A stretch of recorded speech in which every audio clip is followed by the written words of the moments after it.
You ready? Yeah. All right.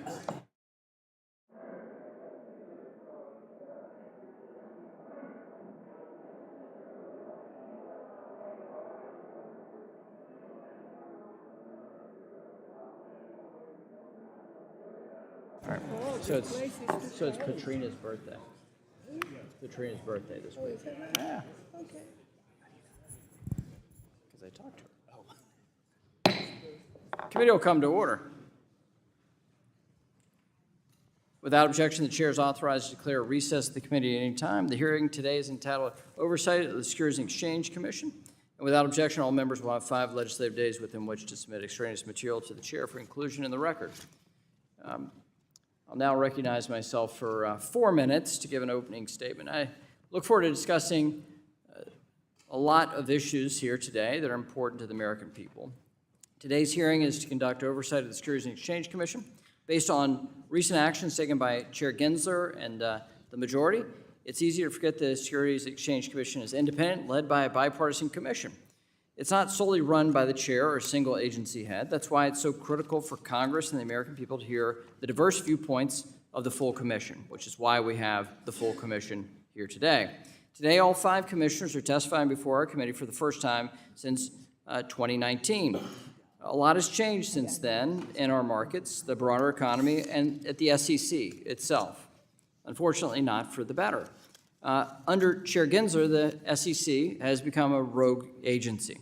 It routinely exploits its authority to the detriment of our capital markets, innovation, and the American people. Chair Gensler recently said, quote, "We at the SEC live within the laws as Congress passes them," close quote. Unfortunately, nothing could be further from the truth. Don't take my word for it. A wide array of federal judges appointed by presidents from both parties have noted that the lawless nature of Chair Gensler's tenure by overturning rulemakings and enforcement actions. And enforcement actions after enforcement actions, it's overturned.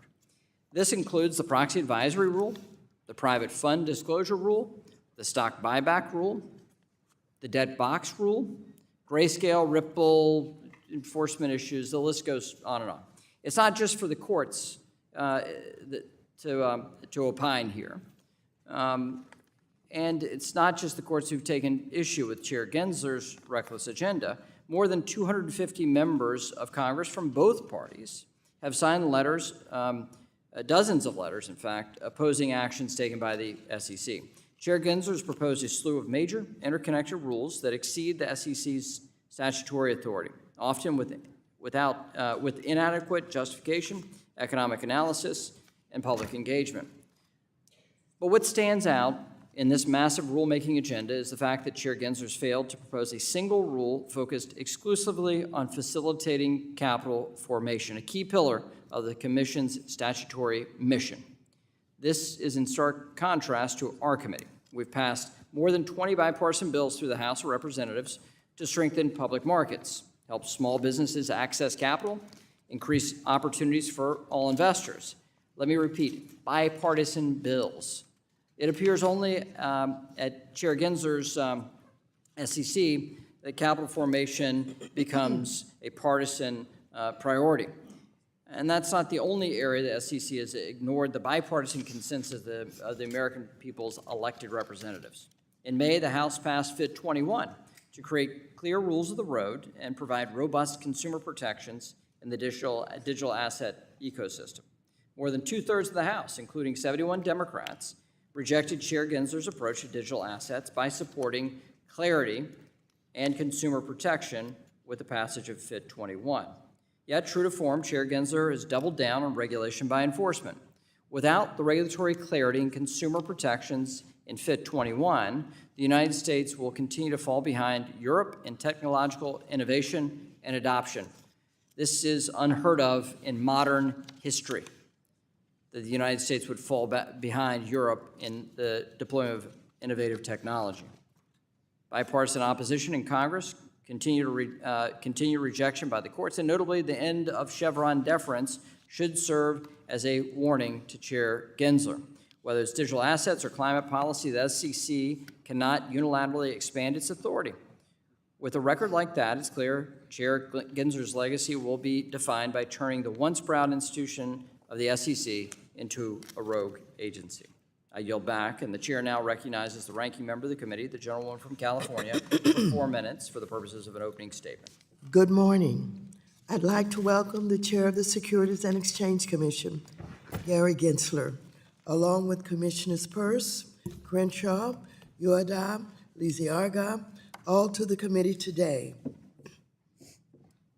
I'd like to start by recognizing the good work the SEC has done under the leadership of Chair Gensler.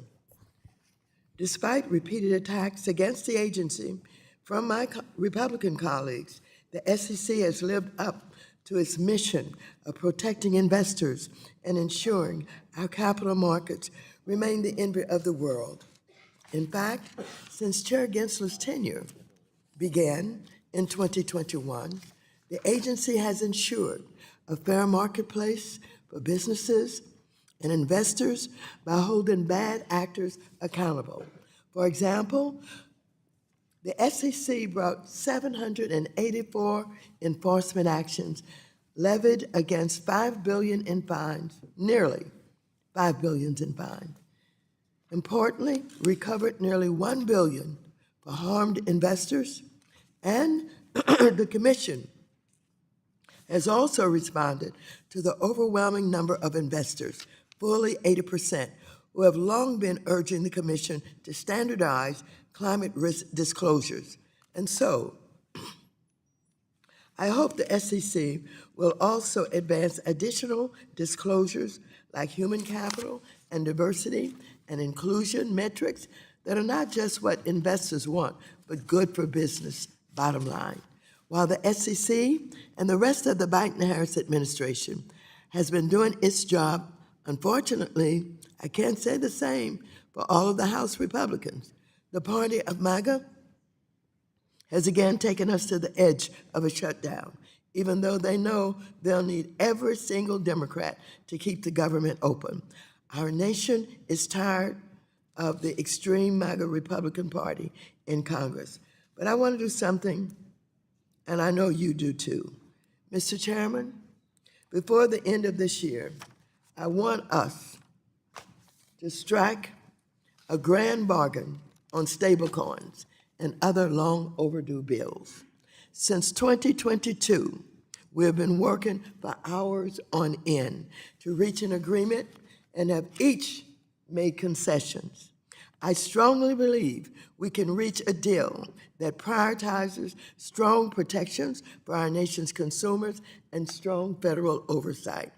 Our bill can have several paths for stablecoins to be created, but like nearly every other country that has a stablecoin framework, central bank, the Federal Reserve, played a dominant role overseeing this market. And importantly, stablecoins can only be truly stable if they're backed by safe and liquid reserves, like short-term Treasury bills. But I'll be honest, with less than 3 months left in the 118th Congress, we're running out of time to pass this. I know we can get this done if we focus, so let's make it happen.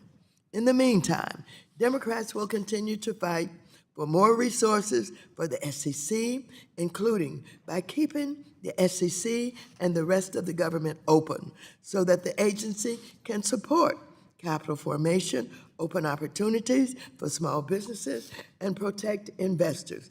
So I thank you again for your testimony, and I'm pleased that the commissioners are here. I yield back the balance of my time, and I've made a public statement to you about bipartisanship. Let's see what you do with it.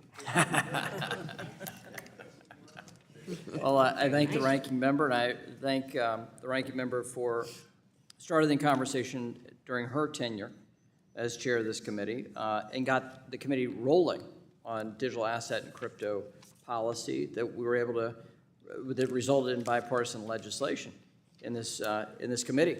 And it's my hope that the ranking member will, that we could come to terms on a stablecoin legislation in this Congress. but that we can also provide a little clarity when it comes to digital assets generally. That is the bipartisan will of this committee. Now, the nature of how we do that is where things get a little tougher, and the votes are a little tougher. But I thank the ranking member for the outreach and the public statement of which she has privately told me in no uncertain terms. Don't get cornered by Maxine Waters. So we'll now recognize the chair of the Capital Markets Subcommittee, Ann Wagner of the state of Missouri. I thank you, Mr. Chairman. Chair Gensler, under your leadership, the SEC has effectively carved the public stakeholders out of the rulemaking process. Despite many significant and interconnected rulemakings, comment periods are averaging almost 25% shorter than under the previous chair. And to make matters even worse, on 3 separate occasions, under your leadership, 10+ proposed rules were simultaneously open for comment. The outcome of this rushed approach is resulting in poorly crafted rules overturned by the courts over and over again, unnecessary costs being imposed on retail investors, and increased bureaucratic regimes for all market participants. It is clear that when it comes to regulating our capital markets, your agenda at the SEC is to move fast and break things. I yield back. The gentlelady yields back. We'll now recognize the ranking member of the Subcommittee on Capital Markets, Mr. Sherman, for 1 minute. Mr. Chairman, this is one of your last hearings, and I applaud you for using it to bring the whole commission to us here so that we could applaud their great work, protecting American investors and making our capital markets the envy of the world. This is a board that has listened to public comment, and particularly in withdrawing or changing the swing pricing proposed rule, the custody proposed rule, and the AI data analytics rule. On crypto, this is the premier agency to protect investors, and it has responsibility for virtually every other intangible investment asset. We can provide clarity, although I don't think it's necessary. We could pass an additional statute to clarify that crypto is a security. Capitalism means that those with capital get to make the decisions, and the efforts here in Congress to blind climate investors by depriving them of the information they want has been answered by the SEC in requiring that huge group of investors is allowed to make the decisions they want to make. I yield back. Gentleman yields back. Today, we welcome the testimony of the Honorable Gary Gensler, Chair of the Securities and Exchange Commission, and the SEC Commissioners, the Honorable Carolyn Crenshaw, the Honorable Jaime Lizárraga, the Honorable Hester Peirce, and the Honorable Mark Uyeda. Chair Gensler will be recognized to provide an oral presentation of the Commission's written testimony. Before we hear the presentation, though, I want to offer the reminder to those watching that the statements in response to questions that you're about to hear and the Commission is about to give are their views only, which do not represent the views of the SEC or their fellow commissioners. It's also important to note that this is not a meeting of the Commission for purposes of the Sunshine Act, and therefore nothing discussed here should be viewed as making a determination on an action before the Commission. The Commission is not authorized to discuss ongoing litigation or enforcement actions, and members will do their best to steer away from these questions that would call for answers about ongoing cases. But members have questions. So without objection, the written testimony and the written statement will be made a part of the record. Chair Gensler, you're now recognized for 5 minutes for oral representation of your testimony. Thank you, Chairman McHenry. Good morning, everybody. Ranking Member Waters and members of the committee, thank you for the opportunity to testify along with my fellow commissioners. It's good to be together. You said the legal part, but I guess our lawyers will tell me I need to say it too, maybe. But although all 5 of us are here, it's not a meeting of the commission under the statute known as the Sunshine Act, and as a result, we plan to be mindful to avoid deliberating on business before the agency. Each of us will be providing our own views, which do not represent those of the SEC or our fellow commissioners, although we may offer our views which is a good give and take, and share our concerns or general issues, we'll avoid making any determination as a group during the hearing about the course of action that the Commission should or will make in the future on a particular matter, and consistent with long-running practices, will not comment on pending litigation and enforcement actions. I think we're reading from the same script, Chair. Look, the SEC celebrated earlier this year our 90th birthday. In the aftermath of the 29 market crash and the fraud, scams, and other observed problems, President Franklin Roosevelt came together with Congress to enact a series of laws in the 30s, and Congress and Roosevelt understood how vital our capital markets are to investors, issuers, and a dynamic and growing economy. I can't speak for my fellow commissioners, but I think it's part of the success in these last 90 years in our economy. Today, the SEC oversees the capital markets and works to deter and prevent fraud and manipulation, as well as help ensure that investment advisors carry out their duties to their clients and that companies and entrepreneurs can access capital they need to succeed. The SEC is a remarkable agency. We serve investors building for a better future and issuers raising money to fund innovation while overseeing the capital markets where they meet. The essence of this is captured in our three-part mission: protect investors on one hand, maintain the markets in the middle, fair, orderly, and efficient, and facilitate capital formation. So capital formation meets investors and the markets in the middle. Today, we oversee over $100 trillion U.S. capital markets, and they're the deepest, most liquid in the world. To put this in context, the assets of the entire banking system are just $23.5 trillion. So our capital markets are more than almost 5 times that size. Comprising approximately 40% of the world's capital markets, the U.S. capital markets outpace our rough 24% of our economy. So we're kind of punch above our weight class. Everyday investors benefit from the U.S. capital markets. Their investment portfolios fund home purchases, college education, retirements. Approximately 58% of U.S. households own stocks directly or indirectly.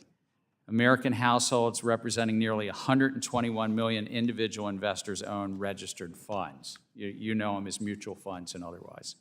Today, registered investment advisors advise 57 million clients. We're an agency that our appropriations from Congress are about $2.1 billion. We've been flat funded, as many agencies across government are. While we are appropriated, we do fund ourselves with fees on stock and other transactions, so we're deficit neutral. I'm proud to say that in 2023, the SEC staff rated us amongst the best places to work in the federal government. We ranked 3rd among mid-sized agencies. I thank you for the opportunity to testify. Our written testimony was joint among the 5 of us, so it didn't have as many adjectives or superlatives, but it did describe exactly sort of what we've done in the last 12 months, particularly the rules that we had adopted, proposed, or are being implemented. So I thank you, and I yield back. Gentleman yields back, and that is a representation of the opening statements for the 5 commissioners. We appreciate you yielding additional time back, and for the rest of the commissioners deferring. So we can get into questions. I'll now recognize myself for 5 minutes. Chair Gensler, in March, the Agriculture and Financial Services Committee sent you a letter about the regulatory treatment for Ether, the native token of the Ethereum blockchain. In the letter, we expressed concern the SEC is using different terms to describe digital assets. This includes crypto tokens, crypto security tokens, crypto asset securities, digital asset securities, and digital asset securities that are investment contracts. Does the SEC differentiate between crypto tokens and tokenized securities?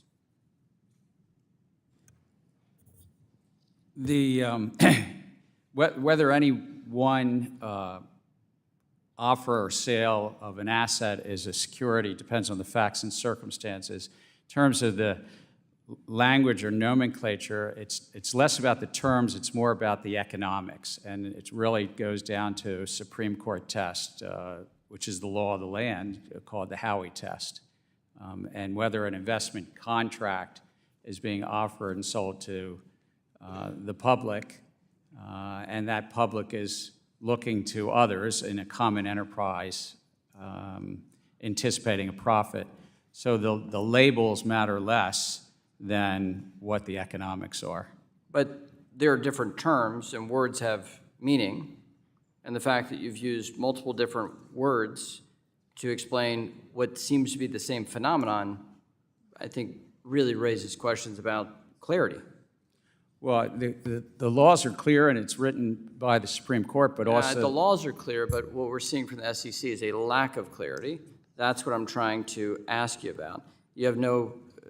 the direct question is about the different terms, and rather than answering that question, you answered a separate question.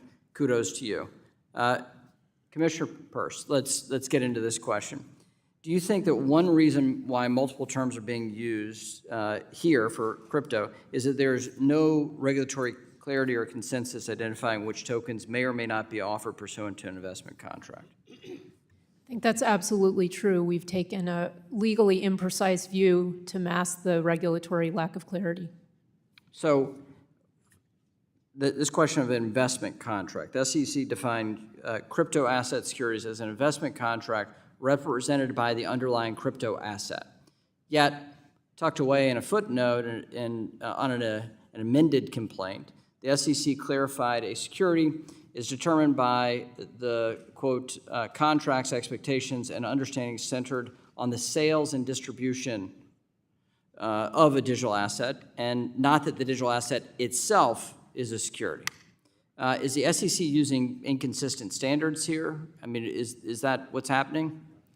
I think what's happening is that we're trying to be ambiguous because the legal precision carries with it real implications. And this is why people have been coming to us and saying we need clarity. Is the token itself a security? Or is it part of an investment contract? Is it being sold together with an investment contract? If it is, what is that investment contract and how long does it track along with the token? By using imprecise language, we've been able to sort of suggest that the token itself is a security apart from that investment contract, which has implications for secondary sales, it has implications for who can list it, and I think this is absolutely, we've fallen down on our duty as a regulator not to be precise, and so tucking into a footnote that yes, we admit that now actually the token itself is not a security, that's something that we should have admitted long ago and then started wrestling with the difficult questions. Okay. So would a statutory definition provide that clarity for the agency? Or is this something the agency can do itself? We certainly have authority where we can provide guidance, we can use our exemptive authority. It's always helpful to have Congress weigh in, but there certainly are some guidelines we could provide in this area that we have chosen not to provide. But a statutory definition would help. Well, I always welcome the input of Congress. That's fantastic. Everybody's writing, your fellow commissioners are writing that down. We hope to hear more of that today. So let's continue with this question. You've highlighted publicly, Commissioner Peirce, concerns that SEC is devoting a disproportionate amount of time on the digital asset ecosystem and diverting limited staff resources away from other mission-critical work. Capital formation. How much work has been put into capital formation in the last 4 years for your agency? Nothing on the positive side. I would say we've done things that are negative to capital formation. I now recognize the ranking member, Ms. Waters, for 5 minutes. Thank you very much, Mr. Chairman. Chair Gensler, last Congress, our nation's capital markets saw huge price swings in so-called meme stocks like GameStop. As chairwoman, I convened 3 hearings, including one with the CEOs from Robinhood, Citadel, and hedge funds. We also heard from you.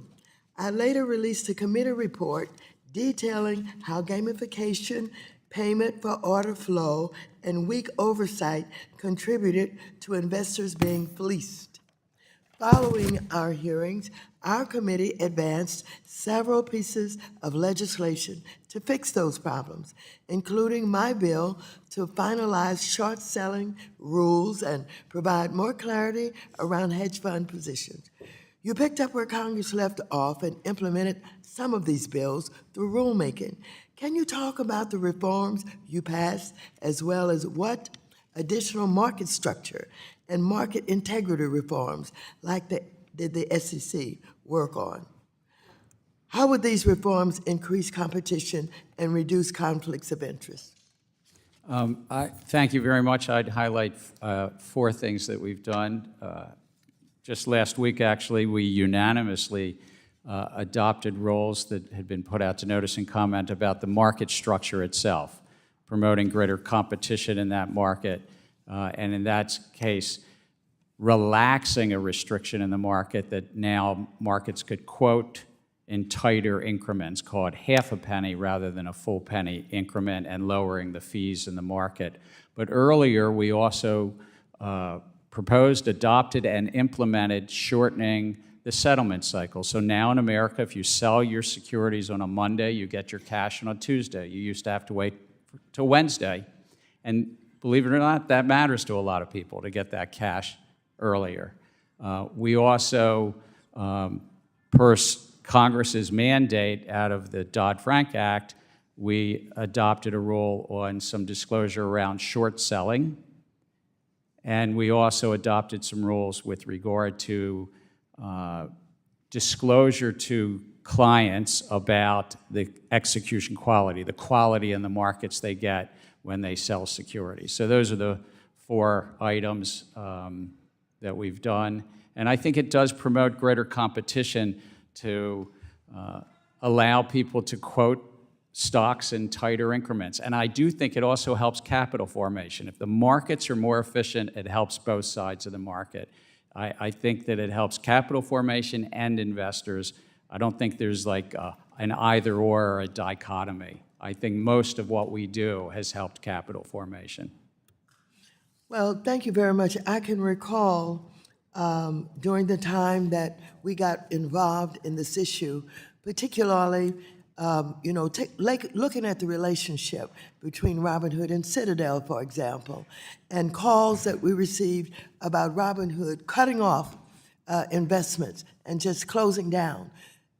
Is that cured or is that common?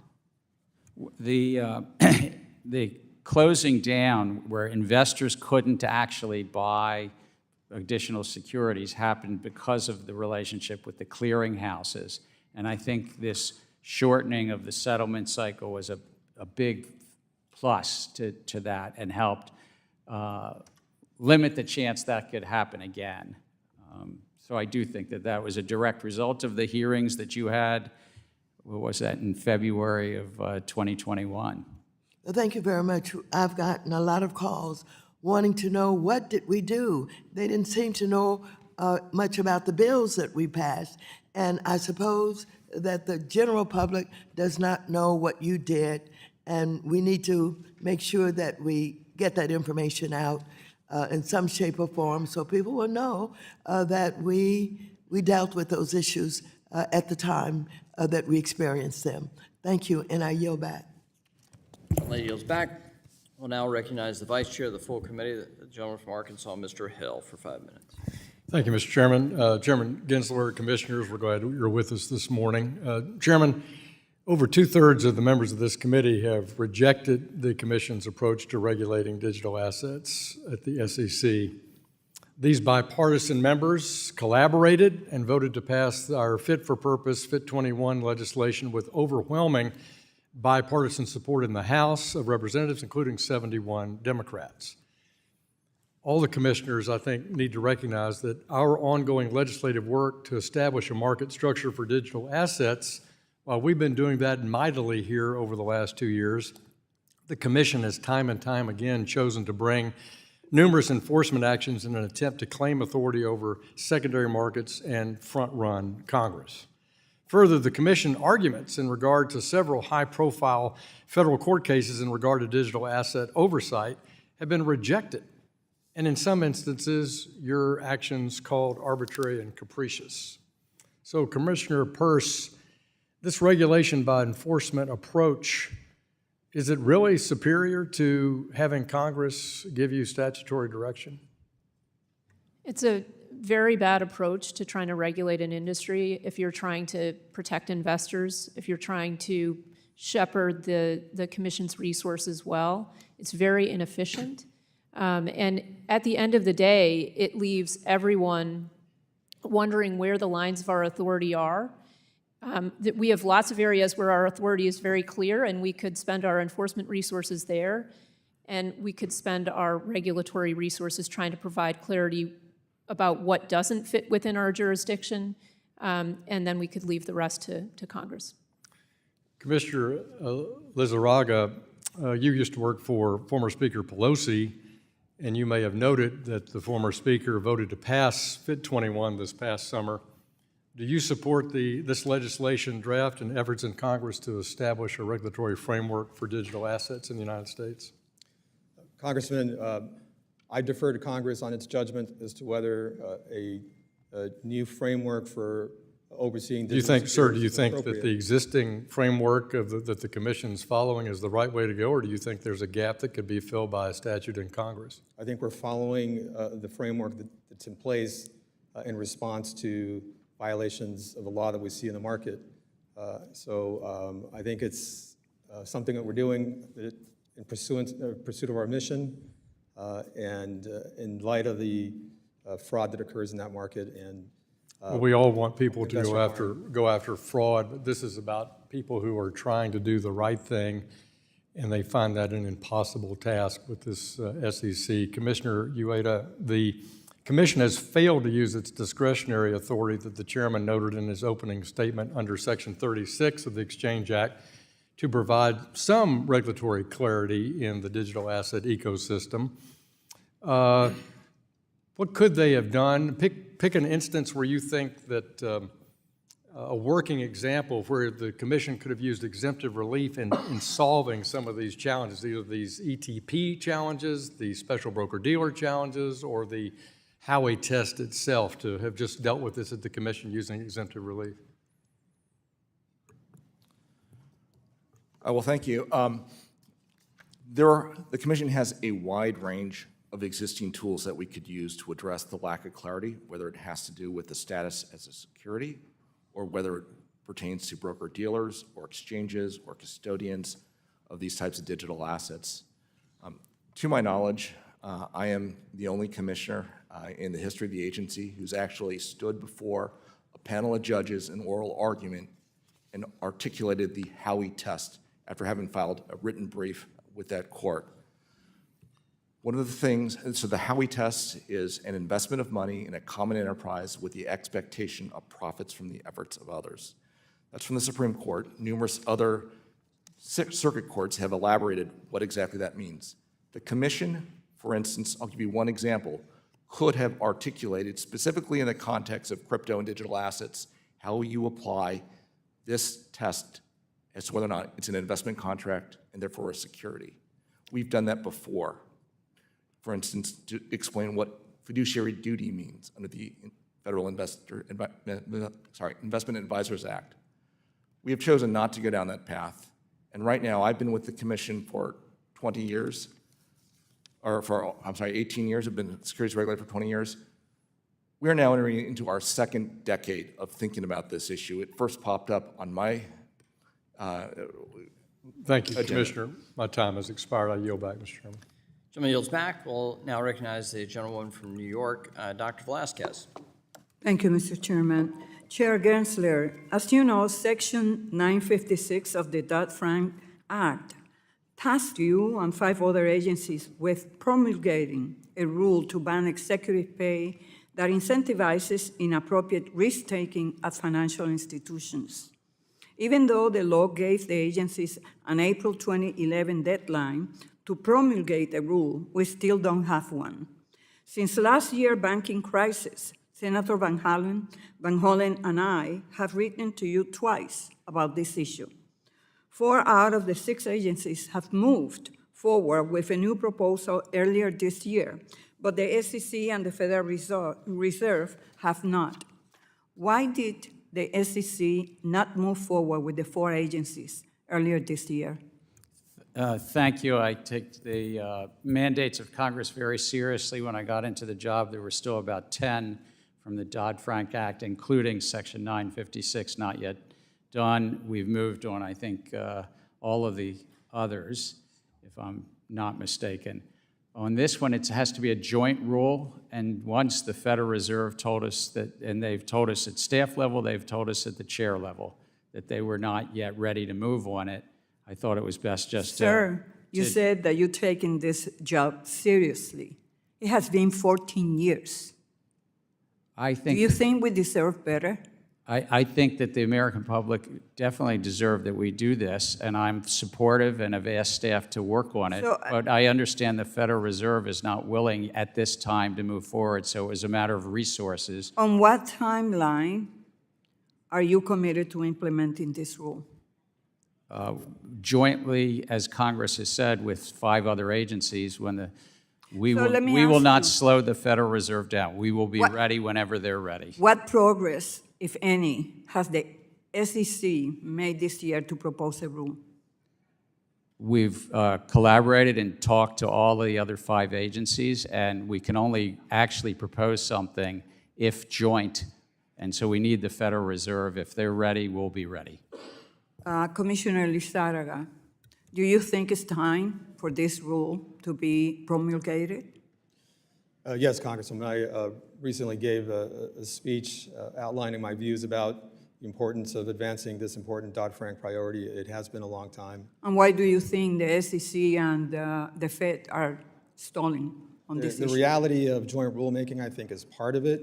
It is complicated, and the other component to this We all know that it's complicated, but it has been 14 years. I hear you, and the one thing I was going to add, though, is that the other agencies, unlike us, don't have to conduct economic analysis like we do, so that also adds another layer. By a show of hands, is there anyone who thinks this rule should not be implemented? Well, I will remind everyone that Dodd-Frank does not instruct the SEC or the other agencies to study the rule or inform Congress about whether they think the rule is a good idea. The law requires the covered agencies, including the SEC, to implement the rule regardless of whether or not they think it's necessary. And it's been 14 years. So I find it hard to believe that the rule is so overly complicated or needs so much analysis that it will take 14 years. As I have said before, I will continue to bring this rulemaking up at every opportunity until the rule is finalized. Chair Gensler, we continue to hear about the benefits of tokenization and have seen large asset managers like Franklin Templeton use blockchain to digitize their assets. The SEC has approved several of these products. Do you see any evidence that the savings realized by the asset issuers is being passed on to the consumer? I'm not familiar enough with any one of the projects, but regardless of where somebody stores their ledger, if they tokenize security, an equity, a bond, or an investment contract, it's important to make sure that the investors and the investing public have the disclosures they need. But just putting something on a tokenization, on a blockchain ledger, doesn't change the economics. It's whether it's a good investment, and Thank you. we stay merit neutral on that. I yield back. Thank you, Mr. The Chairman. gentleman from Oklahoma, Mr. Lucas, is now recognized for 5 minutes. Thank you, Mr. Chairman, and thank you, Chairman Gensler and the commissioners for appearing today. I'd like to begin by focusing on proposed Rule 10B-1 regarding security-based swaps positions. And Chairman Gensler, we've discussed this proposal before, and I appreciate your willingness to engage on this rule and to meet with stakeholders. I know you're familiar with the bipartisan feedback concerning market liquidity. Chairman, would you first briefly touch on if the Commission is still taking the bipartisan feedback into consideration? And I'd also appreciate it if Commissioner Peirce would offer insight on that as well. But first you, Commissioner. Yes, and your feedback was very helpful because you helped write this provision in the original bill, and I remember it because we worked together on some of that legislation. So while a comment period closed months ago, if feedback comes in, just like this discussion here, we continue to consult and consider that in this. This is about whether in securities-based swaps there's some reporting or transparency for the larger positions to the agency, and secondly, whether there's any public reporting of that. And there was a lot of comments in the comment file to maybe look to just have the reporting to the agency and not have it public, but we're still considering that record. Commissioner Peirce? I mean, I think this project is pretty typical of a lot of rulemaking projects at the SEC. We go out with something really broad and very onerous and lacking the data to form the basis for it. And then we get comment back saying, hey, this is unworkable, it's going to have really adverse unintended consequences. And we pull back, and so we're thinking about it now, and I don't know where we'll come out, but I will say if we get it wrong, then we really risk roiling the markets, and so I hope we will take that consideration into account. The SEC recently made significant reforms to Treasury clearing, which plays a vital role for financial markets in the U.S. economy. Market participants have expressed the need to extend those timelines for implementation to be successful.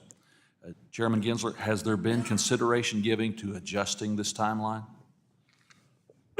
We worked very closely with the U.S. Department of Treasury and the Federal Reserve on what was, when we adopted this, about a 2.5-year timeline. This is a vital market to the U.S. taxpayers, a $28 trillion Treasury market, and it's really to bring greater efficiency, meaning lowering the cost, and lowering the risk, resiliency through central clearing. The first timeline is on track right now in March of next year for what's called customer clearing. The ultimate timelines go all the way through June of 2026. Commissioner Peirce, could you offer your perspective on Treasury clearing timeline?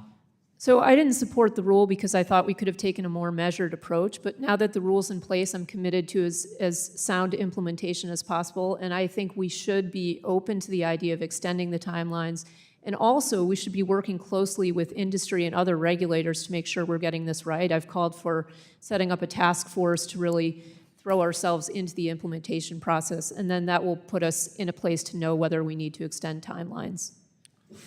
As many of my colleagues have discussed during the past several years, the volume and scope of the SEC rulemakings have been of concern. The two examples, the custody rule and the predictive data analytics rule, both presented major challenges to the market and both seem to require major revisions to address the unintended consequences. Commissioner Uyeda, could you discuss how the Commission could better catch these unintended consequences before reaching the proposal stage? One common tool, which we have not used in recent times, is to hold roundtables and other fact-finding type activities that would lay a better predicate before we issue an actual proposal. That is one of the challenges, I think, and concerns I've had about our current proposals, is they are so broad and so wide. We have the proposal itself, but many times we'll have dozens, if not scores, of permutations and combinations on that. When you have multiple rulemakings all at the same time on different subjects that affect the same entities, it's really hard for them to give us thoughtful feedback on that. So this is one where it's a bit like, I think the saying in construction, measure twice, cut once. We should think about doing the same thing with proposals. Thank you, Commissioner Uyeda. Yield back, Mr. Chairman. Gentleman yields back. We'll now recognize the gentleman from Missouri, Mr. Cleaver, for 5 minutes. Thank you, Mr. Chairman. Mr. Chairman, well, all of the guests here today,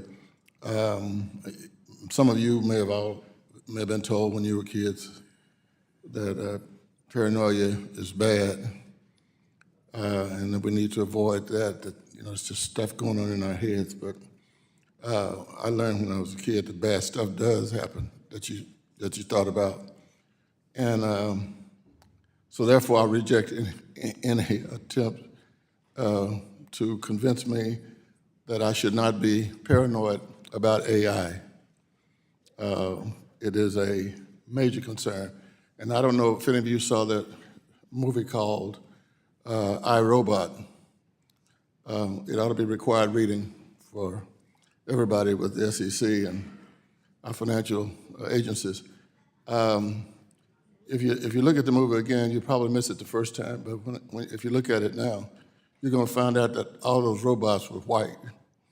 And I was thinking, Will Smith should have gotten a couple of black and brown robots, but, you know, that's just my paranoia. I know that you have been somewhat concerned, Mr. Chairman, and I agree. I think I agree with what you were trying to say in an article, that if we are not intentional with rulemaking, we could set ourselves up where powerful AI systems could dominate human decision-making. What should we be doing as it relates to AI? I think it's one of the most transformative technologies of our times, but I share your view that it presents challenges. I think of another great movie. It was a romantic comedy, not I, Robot, but Her. And you might remember Scarlett Johansson is the voice of the virtual assistant girlfriend to Joaquin Phoenix. And These robots are trying to tell us something. yeah. Well, at some point in time, she went offline, but it was 8,316 love interests that she had that all had broken hearts. It's a good movie. But the point is, we could end up with the same thing. We have 3 large cloud providers. 75% of the financial industry relies on 2 of those cloud providers. Those cloud providers are the dominant players in artificial intelligence, are growing to be the dominant. And we could see 75% of the banks and broker-dealers and financial sort of relying on a couple of, Scarlett Johansson, virtual assistants, so to speak. And I think that a future chair of a banking committee, House Financial Services Committee, could be overseeing a hearing saying, what happened, why did we have the financial crisis of 2030 or 2035 or something? I think that's a risk. What to do about it, it's hard because it's across so many different financial actors. How do you sort of maintain diversity? And this is diversity of computers, diversity of competition amongst those algorithms. It's a hard challenge to solve. But I agree with you, it's a challenge, it's real. I'm interested in any of our other speakers or guests, if you have any views on artificial intelligence that may be of some value to those of us who are in Congress. I mean, I think skepticism is always warranted, but I think we also need to look at the promise of the new technology in ways that it can help us as a regulator to regulate better and can help the industry to better serve more people at a lower cost. And so we need to balance the skepticism with the optimism for what the technology can do. Congressman, as a member of the military and the Securities and Exchange Commission, I think we need to look holistically at AI across the board and not look at it just necessarily in the isolated world of financial background or the military side. I think we need to learn from each other across the government and implement something on a holistic basis to allow technology to grow and to be useful and really transform, possibly, as Chair Gensler said, the world as we know it, but also learn where we need to put holistic protections in place and how we can sort of learn from it and adopt appropriately. Thank you. The gentleman from Texas, Mr. Sessions, is now recognized for 5 minutes. Mr. Chairman, thank you very much. Mr. Chairman, I'd like to take a minute and to thank you for your service to the United States Congress and this committee. Quite likely when we come back next time, and if we hold another meeting, you'll be a retiring member of Congress. But during your period of time that you've been here, I've enjoyed not only your confidence and your friendship, but your service. I want to personally thank you for that. Thank you, Mr. Chairman. Thank you. Mr. Chairman, you and I have had an opportunity to deal with each other a couple times, and you know my comments that I have made to you about the rights of people who are on the other side that you regulate. Today, I'd like to just take a few minutes and tell you the things that I think are important for the entire commission here. One of them is that I believe that you need more fairness and balance. I think the SEC does not have fairness nor balance. I think that the SEC is engaged in selective enforcement. I think they're engaged in selective enforcement, perhaps of 1 or 2 or 5 people in a marketplace that were not really guilty of anything, but simply were someone that you wanted to make an example of. I think that you can come up here and hear members say how proud they are of you for having $5 billion worth of fines that you have put off of people who have theoretically done something wrong. That diminishes shareholder value too. When you fine a company, it takes away shareholder value, and that's one of the things that your commissioners have talked about today, that their mission is to ensure shareholder value and to protect people. Mr. Chairman, I believe that you should engage, as well as all the commissioners, in making sure that you do not make examples of a few select people. Mr. Chairman, I believe you should look at the mission statement that the SEC has, perhaps on a daily basis, and make sure that your staff and you live up to that. I believe that if you get in trouble, if you didn't intend to get in trouble, you ought to be able to get out of trouble. You ought to be able to work your way through regulatory morass instead of waiting for the average of 140 days or whatever it might be for you to respond back to a person. Mr. Chairman, I believe that the marketplace is complex. I believe that things happen that none of us have any real control over, including bankruptcies or other matters. It's when you collude to do something, or you have insider information, or you fail to do your job properly, due diligence or whatever.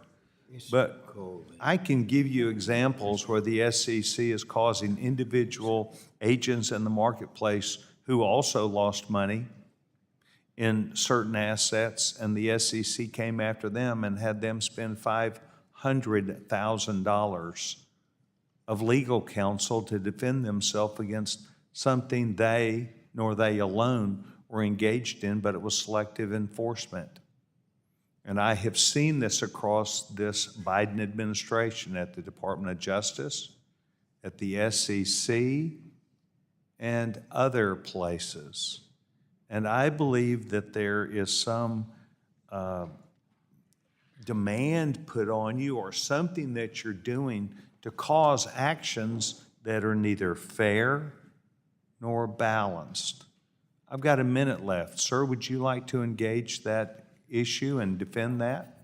I'm very proud of the agency and the hardworking folks of the agency, the 1,300 folks in enforcement, but all the other lawyers and accountants and economists and my fellow commissioners that support that effort.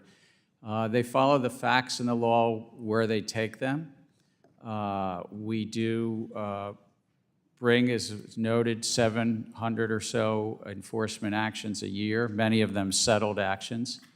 We look to people who cooperate with the agency and really recognize that cooperation with the agency to try to, as you say, get things right. I, by the way, would concur with you. Markets are complex and life is complex, and people do often make genuine, just human mistakes. But our enforcement division, I couldn't be prouder of them. I will and look they forward to following. testing that theory, and I want to thank each of you for your service, not just to the SEC, but the American people, and I will challenge you properly and professionally on this issue. Mr. Chairman, I yield back my time. The gentleman from Illinois, Mr. Foster, is now recognized for 5 minutes. Thank you, Mr. Chairman, and to our witnesses. Price discovery is critically important to the success of our capital markets, and it's really foundational to investor confidence. However, with the rise of day trading and trading apps, social media buzz seems to have as much an effect sometimes on equity pricing as economic fundamentals. This concern gets amplified when the social media is swamped by inauthentic AI-generated bot accounts that the social media platforms seem unwilling or incapable of identifying and removing. It is obvious that manipulative misinformation can have long-lasting impacts on companies' reputations and their ability to raise capital. And perhaps abusive short selling is the most obvious example where this could happen. Chairman Gensler, do you think that revisiting short selling regulations is necessary to prevent this sort of manipulations that can happen on social media or other false claims injected into fake media sites, various kinds of inauthentic, often AI-generated speech? Let me start with artificial intelligence and then go to the short selling, if I might. But I think fraud is fraud, and whomever deploys a model has a responsibility to make sure that they're not using that model to defraud the public, manipulate the markets, as you say.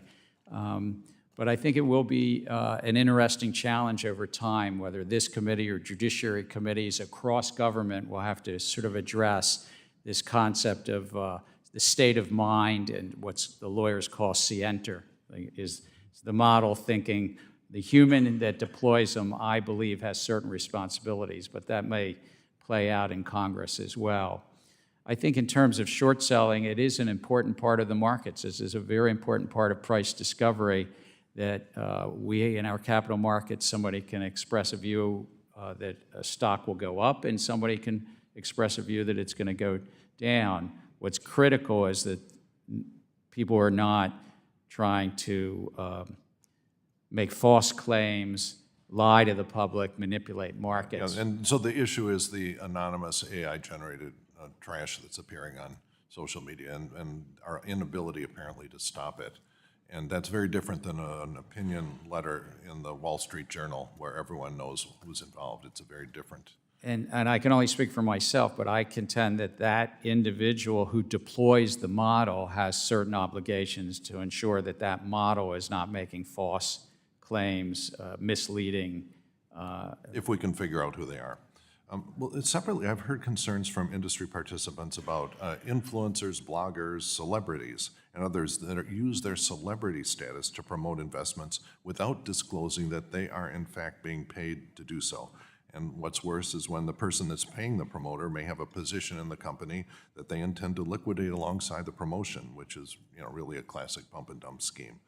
There's been some high-profile examples recently in the crypto space, but I understand there may be issues in just the over-the-counter markets as well, where smaller companies raise capital. Can you say something about that?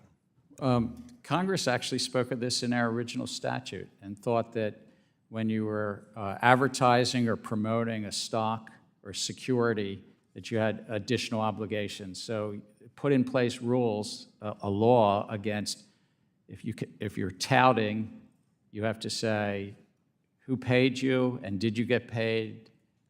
You can't just say #ad. You have to say something more. And that was Congress's will. And we have, from time to time, found celebrities who've forgotten that important law, and we've brought enforcement or never actions. learned it. Yeah. So are there gaps in the SEC's authority to pursue these cases? I would say I think the laws are strong. I mean, it's always gaps in resources, and we get, on average, a year, 40 to 50,000 tips, complaints, and referrals. That's, 4,000 a month or so. And we have to prioritize those tips and complaints and referrals. Okay, and let's see, I've got about half a minute here. I didn't support the FIP 21 Act. And one of the things that confused me about it is that it defines a 20% threshold for ownership to be enough decentralized to become a tradable equity. And so this, and the problem is that at the same time it allowed anonymous self-hosted wallets. So how would the SEC identify who owns 20%? Gentleman's time's expired. We'll ask the chair to respond for the record. The gentleman from Michigan, the chair of the Oversight Subcommittee, Mr. Heising, is now recognized for 5 minutes. Thank you, Mr. Chairman. I'm going to take one quick second, and I first want to say thank you to you for your leadership, your confidence in not just me, but your leadership team as we tackled some very tough issues, and more importantly, your friendship. Of course, I'd appreciate 15 seconds back on the clock, but it is an important note to say thank you. I'm going to start here. First of all, thank you all for being here. I think this is an important step. It's been quite a while since we've seen all of you here at one time. Commissioner Peirce, you have noted that in keeping with the materiality standard informing SEC rulemaking on disclosures, quote, information is material if there is a substantial likelihood that an objective, reasonable investor, by the way, that's language that Thurgood Marshall used in the 1976 court case establishing materiality, would consider the information important to an investment or voting decision. All reasonable investors value financial returns, but they may diverge in which non-economic considerations are important. Could you explain the difference between that, why the Commission has diverged from this traditional, well-established materiality standard, and we've started hearing, quote, decision useful language? Unpack that a little bit, please. I think the reason to depart from the materiality standard and instead embrace this more ambiguous decision useful standard is so that we can listen to the voices of non-investors, people who have non-investment interests in companies and seeing companies do things. And so you open it up to this wide range of stakeholders who has any list of non-essential, non-economic interests in a company. Do you have concerns with that? Absolutely. I mean, our job is to get information to investors to help them make decisions, not to a random group of stakeholders. And it seems the courts have had concerns with that as well. All right. Chair Gensler, we've seen there be an uptick in the industry pressure at the court level against the SEC, but we've also seen the SEC embark on a rulemaking agenda that some have called frenzied and rushed. In testimony before the committee, the chair noted the number of finalized rules is less than a number of my predecessors in a comparable time frame, essentially that your rulemaking onslaught is on par with past chairs. Again, to both Ms. Peirce and Mr. Uyeda, although the chair might technically be correct on that, isn't it true that the breadth of this rulemaking is indeed historic that you've seen? And how would you respond to those comments about it's just been business as usual at the SEC? Yeah, the breadth of the subject matter covered, the number of rules, and the complexity of the rules, and as Commissioner Uyeda mentioned, the number of different alternatives being offered in those rules means that it's a very difficult lift for the public to respond. Mr. Uyeda, quickly. Yeah, you can't compare just top-line numbers. You have to look at the substance, and these are very, very complex and wide-ranging rule proposals under the current chairmanship. Okay, I'm going to try and get through two more things here, and Chair Gensler, I'm going to turn to you. I'm increasingly concerned the SEC is moving away from that, acting as an independent commission as it's intended to be.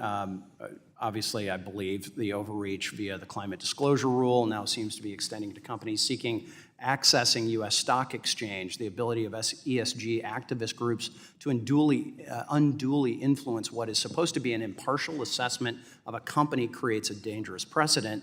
Last week, the House passed my bipartisan piece of legislation that pushes back on some of these groups who, frankly, have hijacked our capital markets process. Please, yes or no, as I want to hit one more, will you commit to ensuring the SEC will not allow ESG agendas to drive whether a company that has accurately and fully disclosed its business operations and risk can be publicly listed in the U.S.? I don't think it's a confusing question. Are you going to allow ESG activists to influence your decision whether a company is allowed access or not to be listed? Companies, as long as they comply with the law, can list, and I also want to agree with Commissioner Peirce earlier. Materiality is about the investors, and decision useful, because they were words I use, are about investors. right. Investors making decisions, I've got not 5 seconds. non-investors. Sorry. PCAOB, yes or no, if, as Ms. Ho at the PCAOB has said, that the actions may end up breaking the public company auditing profession's back, particularly for small firms. Yes or no, if we break the profession in the name of investor protection, are we really protecting investors? I know I will ask for a written response on that, but I appreciate that, Mr. Chairman, and I yield back. The gentleman from California, Mr. Sherman, is now recognized for 5 minutes. All the money and power in this town is with the crypto industry. They make money, literally by making money. They put a couple $100 million that we know about into politics just recently. And of course, I say that we know about because crypto's one magic skill is the ability to hide money, hence the name cryptocurrency, which means hidden money. And if you look at our campaign finance laws, there's no way for to enforce them when a politician accepts crypto and has really no idea where that money's coming from. Thank you for standing up to crypto. Thank you for standing up for the rights of those investors who care about the environmental impact on of their investment. And let me point out that many courts' decisions have basically come down to materiality is decision useful information, and it is simply a renunciation of capitalism for government to say, investor, you're wrong. You can't make decisions based on the environment. You have to make your decisions only based on earnings per share. Last I heard, government telling the investors what to do is not the capitalist system. Commissioner Crenshaw, you haven't had a question. This is something we discussed, and it particularly concerns me about the crypto industry. It's my understanding that you have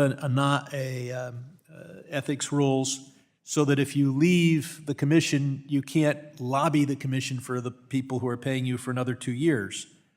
Now, we know crypto is trying to influence Congress, but there are hundreds of us. It's very inefficient. There are only 5 of you, and frankly, they don't really want to influence us. We want to influence you. It's my understanding that crypto is free to offer any one of you a $5 million a year, 5-year contract, so long as in the first 2 years you're not going to be lobbying the commission. Do I have that right? Is that the rule? Or I'm not suggesting any career changes here, but are the rules so loose that any commissioner could take a $5 million a year contract from crypto? I believe they could take a job at a crypto entity, and there are ethics restrictions in place. And the ethics restrictions don't differentiate between a $250,000 a year job and a $50 million a year job. I don't believe so. Well, maybe you'd want to propose at least some limits on what those jobs could do.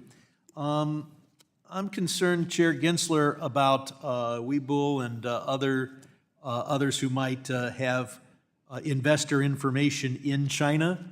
Is the Commission going to do anything, especially in light of our concerns here about TikTok, to make sure that when investor data is in the hands of, say, a brokerage firm, that it is not accessible to the Chinese Communist Party? Whether a brokerage firm is owned by Chinese or Americans or Europeans, they have to comply with our laws and they have to protect information, customer information. But does that, as a practical matter, are they free to comply with those laws by storing the information in China?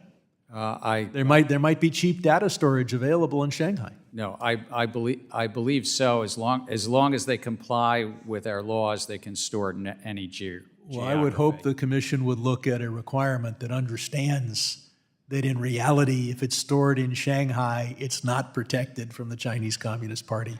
You should require that the data not be stored in China. And I want to commend you for withdrawing, and I know you're going to be republishing rules on swing pricing, liquidity rule, safeguarding the safeguarding rule. And I think you've really listened to Congress. I think those rules needed change. On the other hand, I want to commend you for the rules giving climate investors the information that they need and deserve. I want to point out, as you look at the safeguarding rule, that do you see any reason why that would have to deal with the safeguarding of real estate? I mean, it's hard to move, and the county records are pretty clear. Are we worried that would we need the safeguarding rule to cover real estate? Again, we put something out for comment. We got a lot of feedback, including around real estate, and I've asked staff to take all those comments in and make a recommendation to the five of us on how to move forward on, in essence, reproposing, taking in consideration the scope of the assets, for instance, this real estate, but also the requirements. There were many comments about the requirements and whether to do that which Congress had originally laid out in Dodd-Frank on this. The gentlewoman from Missouri, the chair of the Capital Markets Subcommittee, Ms. Weigert, is now recognized. Yes, thank you, Mr. Chairman. Commissioner Peirce, the SEC continues to extract huge settlements for enforcement cases relating to, I'm going to call, off-channel communications. Firms have paid a combined total of over $3 billion in fines as part of the overall sweep. Has any fraud or customer harm been found, and what is the SEC basing these fines on? It is certainly has become a cash cow for the SEC, and so the typical case is not based on fraud or any evidence of a problem other than a record-keeping problem. Now, that's a serious problem, but I think we need to address it not through enforcement first, but through regulatory work that involves working with people on the outside the industry and so forth to try to figure out how to make these rules workable and also effective for our regulators. No fraud, no customer harm. Why didn't the SEC issue a risk alert during COVID, for instance, when it knew that the whole world was becoming more reliant on using phones for communication during this time of abrupt, forced remote work? Why did the SEC wait and play gotcha after the fact with enforcement actions? Yeah, I mean, I think you point out that a lot of this probably did stem from the fact that COVID changed the world and the way we do things. And that's why we should have taken a regulatory approach first. And then for people who were outliers and bad actors and were defying the rules, we could have brought enforcement action. Over $3 billion. It's quite the cash cow. I'd like to enter, Mr. Chairman, into the record the dissent that Commissioners Peirce and Uyeda released today regarding this. Commissioner Uyeda, pardon me, retail investors are statutorily allowed to invest in private investments, including private funds via closed-end funds, which are subject to important protections under the Investment Company Act. However, SEC staff, through informal guidance, whatever that is, and not rulemaking, has prohibited a closed-end fund from investing more than 15% of its net assets in privately offered funds, unless the closed-end fund's shares are available only to accredited investors. Private funds have grown enormously in number and variety, sir, in the past 2 decades, but ordinary investors are unable to invest in them. That's why I sponsored bipartisan legislation, along with Representative Meeks, the Increasing Investor Opportunities Act, to overturn the informal SEC staff position and allow closed-end funds to more fully invest in private funds. Earlier this year, this important legislation passed the House with significant bipartisan support. Why has the SEC permitted its staff to deny everyday, ordinary retail investors the same opportunities for investment returns from alternative asset classes enjoyed by affluent investors? I find the position taken by the staff to be frustrating. Those staff positions are under the control, though, of not the commission, but whoever serves as chairman. One thing we've learned is that diversification matters, particularly for retirement investors. Yes. For 2.5 years, I was a state securities regulator. Therefore, I'm a member of CalPERS. My portfolio at CalPERS looks very different with its allocation to private equity, venture capital, and private credit than I can ever obtain as an ordinary worker trying to seek to save money through an IRA or a 401k plan. So you're obviously concerned about the SEC staff position? I'm sorry. You're concerned about this SEC Yes, I staff am. position? And should retail investors have access to these investments through regulated products such as closed-end funds? I think we need to provide those opportunities to retail investors, yes. Yes, not just the rich and affluent. There's bipartisan approach to the SEC swing pricing proposal. We've heard a little bit about it. Industry commenters have claimed that the proposal is both unworkable and harmful for retail investors. And even the Consumer Federation of America opposes the proposal. Let me just say, Chair Gensler, did you still intend, because I'm not clear on this, to advance this swing pricing rule in the face of overwhelming opposition? Sir. We got a lot of comments, as you mentioned, about the challenges of that rule. Also, I want to note that the banking regulators oversee about $6 trillion of collective investment trusts, and what we've said, and what I've said is, until we see what the bank regulators do, I think All right, we so should it's still not put a clear. hold on this. I would say to Mr. Sherman and others that oppose it greatly, along with two of your commissioners, a reproposal cure has got fatal flaws too. So I yield back, Mr. Chairman, as my time has expired. The gentleman from Massachusetts, Mr. Lynch, is now recognized for 5 minutes. Thank you, Mr. Chairman. Very quickly, I understand, Mr. Chairman, this could be one of your last hearings as a member of this esteemed body, and I just want to say that while we spend most of our time arguing, I still regard you as a good and decent man, and I'm pleased to have served with you. I also have to confess that there are a handful of your Republican colleagues that I wish would leave Congress. However, you are not among them. You are not among them. So thank you for your service Thank you, my friend. to Congress. Really appreciate it. Chairman Gensler, Mr. Lizárraga, good to see you again. Welcome back. Welcome back. Mr. Chairman, so on September 3rd, 2024, let me shift over here, the FBI issued an alert warning the crypto industry that North Korea is, quote, conducting highly tailored, difficult to detect social engineering campaigns against employees of decentralized finance, DeFi, cryptocurrency, and other businesses to deploy malware and steal cryptocurrency. The alert specifically noted that North Korea has, quote, conducted research on a variety of targets connected to cryptocurrency exchange-traded funds, which suggests ETFs may be a target of North Korea soon. So North Korea, as you well know, is a serious threat to the United States, and I know you've done an awful lot of work on the crypto ETFs, and I know you're aware that the vast majority of the hundreds of billions of dollars worth of funds in these ETFs are held in custody at a single entity. And just the structure of this, doesn't this put investors' funds, unlike the traditional financial system, doesn't this put investors' funds at serious risk if there is a breach, a cybersecurity incident? It is one of the sort of structural challenges with crypto itself, that it's stored on this irrevocable ledger, that if somebody takes a hack and is able to take it, and so the concentration could be a risk, and that's why competition is good as well. I know there's other service providers that are looking to provide that service to custody that crypto as well.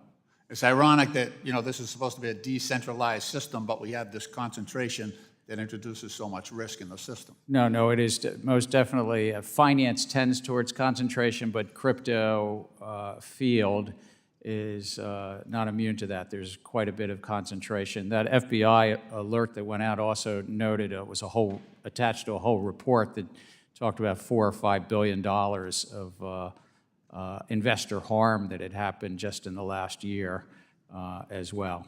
Right. The other piece of this related to that is the way the stack works. So you've spoken before about the risks of the vertical integration of crypto, where we have, for example, you get a single entity should not be acting simultaneously as an exchange, then a broker, and a dealer, and a custodian, because that puts customer funds at risk and presents conflicts of interest as well, as we saw with FTX. Can you talk about that? Can you talk about why these are concerns, and do you take issue with the proposed market structure legislation under FIT 21 that's been introduced, and what changes you might suggest? Look, I think one of the hallmarks of our capital markets have been that stock exchanges are separate from broker-dealers, that they each make money, they each have an important role, but that conflict is not mixed. We wouldn't have the New York Stock Exchange actually operating a hedge fund, operating the dealers on the floor as well. They're kind of separated. And we've seen in the so-called crypto exchanges commingling this and also taking custody of their customer funds, and at times, as you mentioned, the FTX collapse, being fast and loose with those customer funds. Yeah, what I worry about is it seems to be that the crypto industry and in FIT 21 has proposed, because this is, digitized and we're going to put this on a blockchain, that we can sidestep all of the regulations that we've adopted here for the traditional finance industry.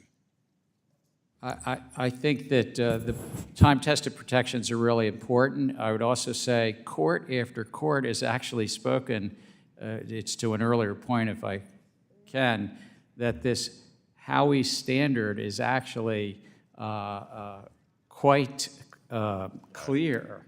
One court said Howey provides clearly expressed test for determining what constitutes an investment contract. Another court said the SEC based its claim on straightforward application of a venerable Supreme Court precedent. I could go on and read quote after quote from cases in the crypto field. Well, thank you. Thank you for your courtesy, Mr. Chairman, and I yield back. Thank you. We'll now recognize the gentleman from Kentucky, Mr. Barr, for 5 minutes. Thank you, Mr. Chairman. Chair Gensler, you say Howey is clear, but let me tell you what's not clear. What's not clear is what the rules of the road are if you're in the crypto business. Over the past several years, the SEC has brought approximately 150 enforcement actions related to the digital asset ecosystem. In 2023 alone, the SEC brought nearly 50, up from 53% from 2022. Let me read a description of what your agency is doing to one particular company, Coinbase. Today's Wells notice does not provide a lot of information for us to respond to. The SEC staff told us that they have identified potential violations of securities law, but little more. We asked the SEC specifically to identify which assets on our platforms they believe may be securities, and they declined to do so. Today's Wells notice also comes after Coinbase provided multiple proposals to the SEC about registration over the course of months, all of which the SEC ultimately refused to respond to. So, Coinbase repeatedly, 30 times, tried to come in and register with the SEC, and the SEC refused to respond. They then submitted a petition for a rulemaking, which was rebuked, which was completely ignored. Then the SEC identified potential violations in a Wells notice, but refused to identify what those were. Howey, in your mind, is very clear. What participants in the crypto space are telling us is that this is totally unclear. Commissioner Peirce, is this moving target, is this lawlessness by the Commission conducive to investor protection? No, it's not. Chair Gensler, I think we need not only FIT 21, but we need an SEC that actually establishes rules so that everybody knows what they are and enforces those rules instead of making everything a moving target and refusing to respond to requests from investors and providers of crypto assets what those rules are. But I want to move to another question really quickly. Over and over again, your administrative actions have been invalidated by the courts. And we've seen it in the proxy advisory rule, the private funds disclosure rule, the debt box example, the stock buyback rule, Grayscale, Ripple. Over and over and over and over again, your administrative actions have been struck down in federal court. Commissioner Peirce, what does this say about the legitimacy and reputation of the SEC when the agency is constantly losing in federal court? Well, it certainly says we need to be a little more careful when we go out with proposals and when we take actions to make sure that we're acting within the constraints that Congress gave us. And these are things that, in many of these instances, private fund rule, advisor rule, for example, we knew ahead of time that there were legal questions about whether we had the authority to do what we did, but we moved forward, and this is not good for our institutional integrity. Well, it's in administrative law files, violation of the APA, arbitrary and capricious actions, but let's go to the basics. The basics is statutory authority. And now we have West Virginia versus EPA and Loper Bright overturning Chevron. In light of those decisions, Commissioner, can you identify any specific statutory authority, Commissioner Peirce, can you identify any specific statutory authority where Congress has granted the SEC authority to promulgate regulations that compel companies to disclose general and immaterial information about environmental or social issues? As I pointed out in connection with the climate rule, I'm very concerned about moving beyond materiality. I think that we are on shaky legal ground when we move away from financial materiality, which is the touchstone of our disclosure. Well, is there any statutory authority at all, specific statutory authority? There are instances where Congress has told us specifically conflict minerals, for example, where we want you to go and do something regardless of the materiality. Well, let me ask you this. Our colleagues, my colleagues on the other side of the aisle, Mr. Kasten and Mr. Vargas, introduced the Climate Risk Disclosure Act in the 116th Congress, and then the House passed a version of that in the 117th Congress, Representative Vargas's Corporate Governance Improvement Investor Protection Act. Those pieces of legislation, to their credit, to my colleagues' credit, attempted to confer specific statutory authority to the Commission to do what you did in the Climate Disclosure Rule. But guess what? The Senate didn't pass those laws. The fact that this body has proposed statutory authority but specifically declined to enact it into law, what does that say about the SEC's authority to promulgate the Climate Disclosure Rule? Again, our baseline is materiality. If Congress wants us to do something in immaterial disclosures, then they can tell us to do that. Point is, we haven't done it. You don't have the authority to do it. I yield back. The gentleman yields back. The gentlewoman from Ohio, Mrs. Beatty, is now recognized for 5 minutes. Thank you, Mr. Chairman and Ranking Member. To our witnesses, let me start with you, Chair Gensler. I've got a couple questions I'm going to try to get through. The first one is on proxy advisory firms.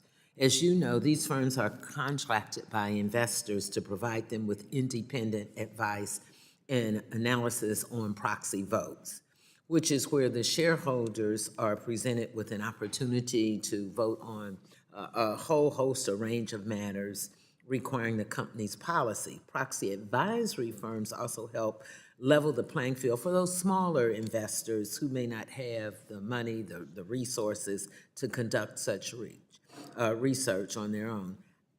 Can you tell me how the SEC's regulations on proxy advisory firms ensure that these firms are acting in the best interest of the shareholders? It's a little bit complicated because the prior commission in 2020 had proposed and adopted a rule on proxy advisors that then has recently gotten, I guess the word would be vacated, but I have to get the right word. Commissioner Peirce, do I have that right word? I'll defer to you as the lawyer on this one. All right. If it's this complicated for you all, then So no, I'm just saying because the rule that the commission adopted in 2020, just recently in a court, in the DC Circuit Court, was not upheld. Okay. It was a prior commission's rule, and so I don't think that we have the direct authorities that we once had or thought we had, but Okay, I'll look at what they did, and then we'll come back, because we need to visit that, because now if you don't think you have the authority, I don't know what's going on with these smaller investors. Okay, but let me switch to human capital management disclosures. Mr. Chairman, human capital disclosures include employee salary, information, training and development initiatives, as well as talent attraction and retention metrics, just to name a few. Investing in these areas can have a significant impact on company performance. Additionally, by investing in training and skills, team skills, company objectives have met 90% more often their goals. Since 1998, I believe, firms in the European Union have been required to report human capital investments in relationships to all those things, the salaries, the bonuses, and other benefits. By comparison, the United States, only 15% of S&P 500 firms report this information because it's not required. Do companies that disclose this information see any tangible benefit in terms of their shareholders' values and returns, in your opinion?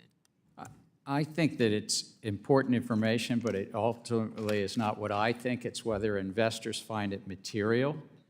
Back to Representative Barr was asking earlier, we have a disclosure system that's about investors and what do they find material to their decision-making, or significant, as the Supreme Court calls it. And that's what's important. In 2020, the Commission actually adopted new updated disclosure rules around human capital, and we've seen some of the experience in the last 3 years of what companies are disclosing. We have heard from investors that many investors that want more specific information than companies are currently disclosing. So that sounds to me like, in my opinion, that it was of some benefit. Let me go to another disclosure in my last seconds on diversity and inclusion. We heard our ranking member open with the value and importance of that. Across a range of studies, research shows that diverse boards lead to improved financial results. For example, companies with the highest level percentage of women board directors outperform those with the least by 53% when it comes to return on equity. Could you talk more about the importance of D&I disclosures, including the benefits of such disclosures can have on companies' overall performance? And what are you all doing to increase the disclosures with D&I? I can say this, I find that just at the SEC, it's very beneficial to have a draw from the diverse population across the U.S., and I think it's benefited our agency to have senior leadership from all parts of the American public. In terms of... Gentlelady's time has expired. Thank you. If you want to send something to us in writing about that, I'd appreciate it. The gentleman from Texas, Mr. Williams, is recognized for 5 minutes. Thank you, Mr. Chairman. I want to say thanks to all of you again for coming today. It's important to have you here like this in this forum. Chairman Gensler, the SEC has been issuing rules and regulations at an alarming rate, and the scope of the SEC's regulatory flexibility agenda has been extensive. This has raised concerns across the financial service industry, particularly due to overlapping implementation dates, rule requirements, and compliance periods, which has created uncertainty about how these regulations will intersect and impact one another. So for small businesses, and I chair the Small Business Committee, and I am a small business, there are growing compliance burdens can be especially overwhelming, often stretching their already limited resource and capacity. So, Mr. Chairman, have you consulted with the National Economic Council or the Treasury Department regarding the effects of these numerous new regulatory requirements on millions of investors and retirement savers? And if you have, what feedback have they provided? And furthermore, is the SEC considering the significant resource strains that firms may face when required to implement these rules simultaneously? We put each of our rules out with economic analysis and also a call to small businesses to get their feedback. And we do take it very much into consideration, whether it's from small businesses or if it were a comment from the Small Business Administration, for instance, if they had feedback for us. Or I think you mentioned the U.S. Treasury Department. On a number of our rules, not all of them. On a number of our rules, we go to them in advance, whether it's about the treasury markets or the capital structure. But we're an independent agency from the U.S. Treasury Department. Okay. Commissioners Peirce or Uyeda, do you have a comment on that? I think we consistently overlook the disproportionate effects on small businesses, and that has been very evident in our failure to use accommodations for small businesses. Occasionally, we give them a little more time, but I think we could do much more. I agree. There is a disproportionate impact on small businesses, and in some cases, there are loopholes that allow us to not consider the effects. For investment advisors, the rules say you have to give special consideration if you have $25 million or less of assets under management. Well, as it stands today, you need to have at least $100 million of assets under management just to register with the SEC. So we conveniently take the position that we don't need to analyze the effects on smaller investment advisors because we don't have them registered with the SEC under this $100 million threshold. All right, thank you. In recent years, the expense of entering U.S. public markets has skyrocketed, which the cost of doubling since the 1990s, and consequently the number of publicly traded companies has plummeted, with many choosing against initial public offerings. So this reduction in IPO activity has diminished investment opportunities and slowed both growth and innovation. Although the SEC tasked with the fostering capital formation, its current regulatory efforts have centered on expanding complex and expensive disclosure requirements rather than tackling the obstacles that companies face in going public. So with over 68 regulatory actions on the agenda, not one directly addresses capital formation, which is key to market accessibility, and instead, the emphasis on more stringent regulations has made U.S. markets less appealing, so further discouraging companies from coming here, particularly small businesses, and from entering the public sector. So Commissioner Peirce, how has the SEC's focus on increasing regulatory and disclosure obligations rather than facilitating capital formation contributed to the decline of the IPO activity and the reduction in the number of U.S. publicly traded companies? You're raising such an important issue because if companies don't go public early in their lives, retail investors have a very difficult time getting access to them. There are many reasons, but regulatory burdens are one, and all we're doing is adding to that list of requirements for public companies. We're not thinking about right-sizing it, and so it is a real problem, and that's why we're not seeing, one of the reasons we're not seeing companies go public. In limited time, another failure of the SEC's under Chairman Gensler has been the inadequate consideration of opposing viewpoints in the agency's regulatory agenda. This practice is particularly risky because of excluding diverse input can lead to regulations that lack real-world analysis and overlook how they might proportionally impact smaller firms, limit investment opportunities, and raise the cost for market investment. So it's crucial for any regulatory agency to actively seek and incorporate feedback from all stakeholders to fully understand the potential consequence of its actions from every perspective. So with limited time, Commissioner Uyeda, how does the SEC's tendency to push forward major rulemaking without adequate public input increase risk for investors? That's been, I think, the biggest problem with all of these overlapping, complicated rulemakings. We're not getting the input we need to make a good decision. Yield my time.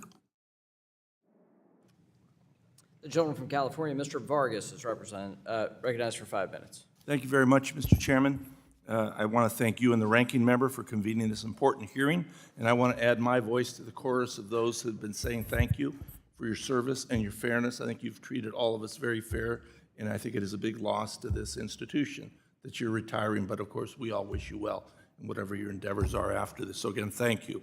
I'd also thank the commissioners, the chairman and the rest of the commissioners for being here and for the service for your country for the past 90 years. The SEC has been fulfilling its stated mission of protecting investors, maintaining fair and orderly and efficient markets, and facilitating capital formation.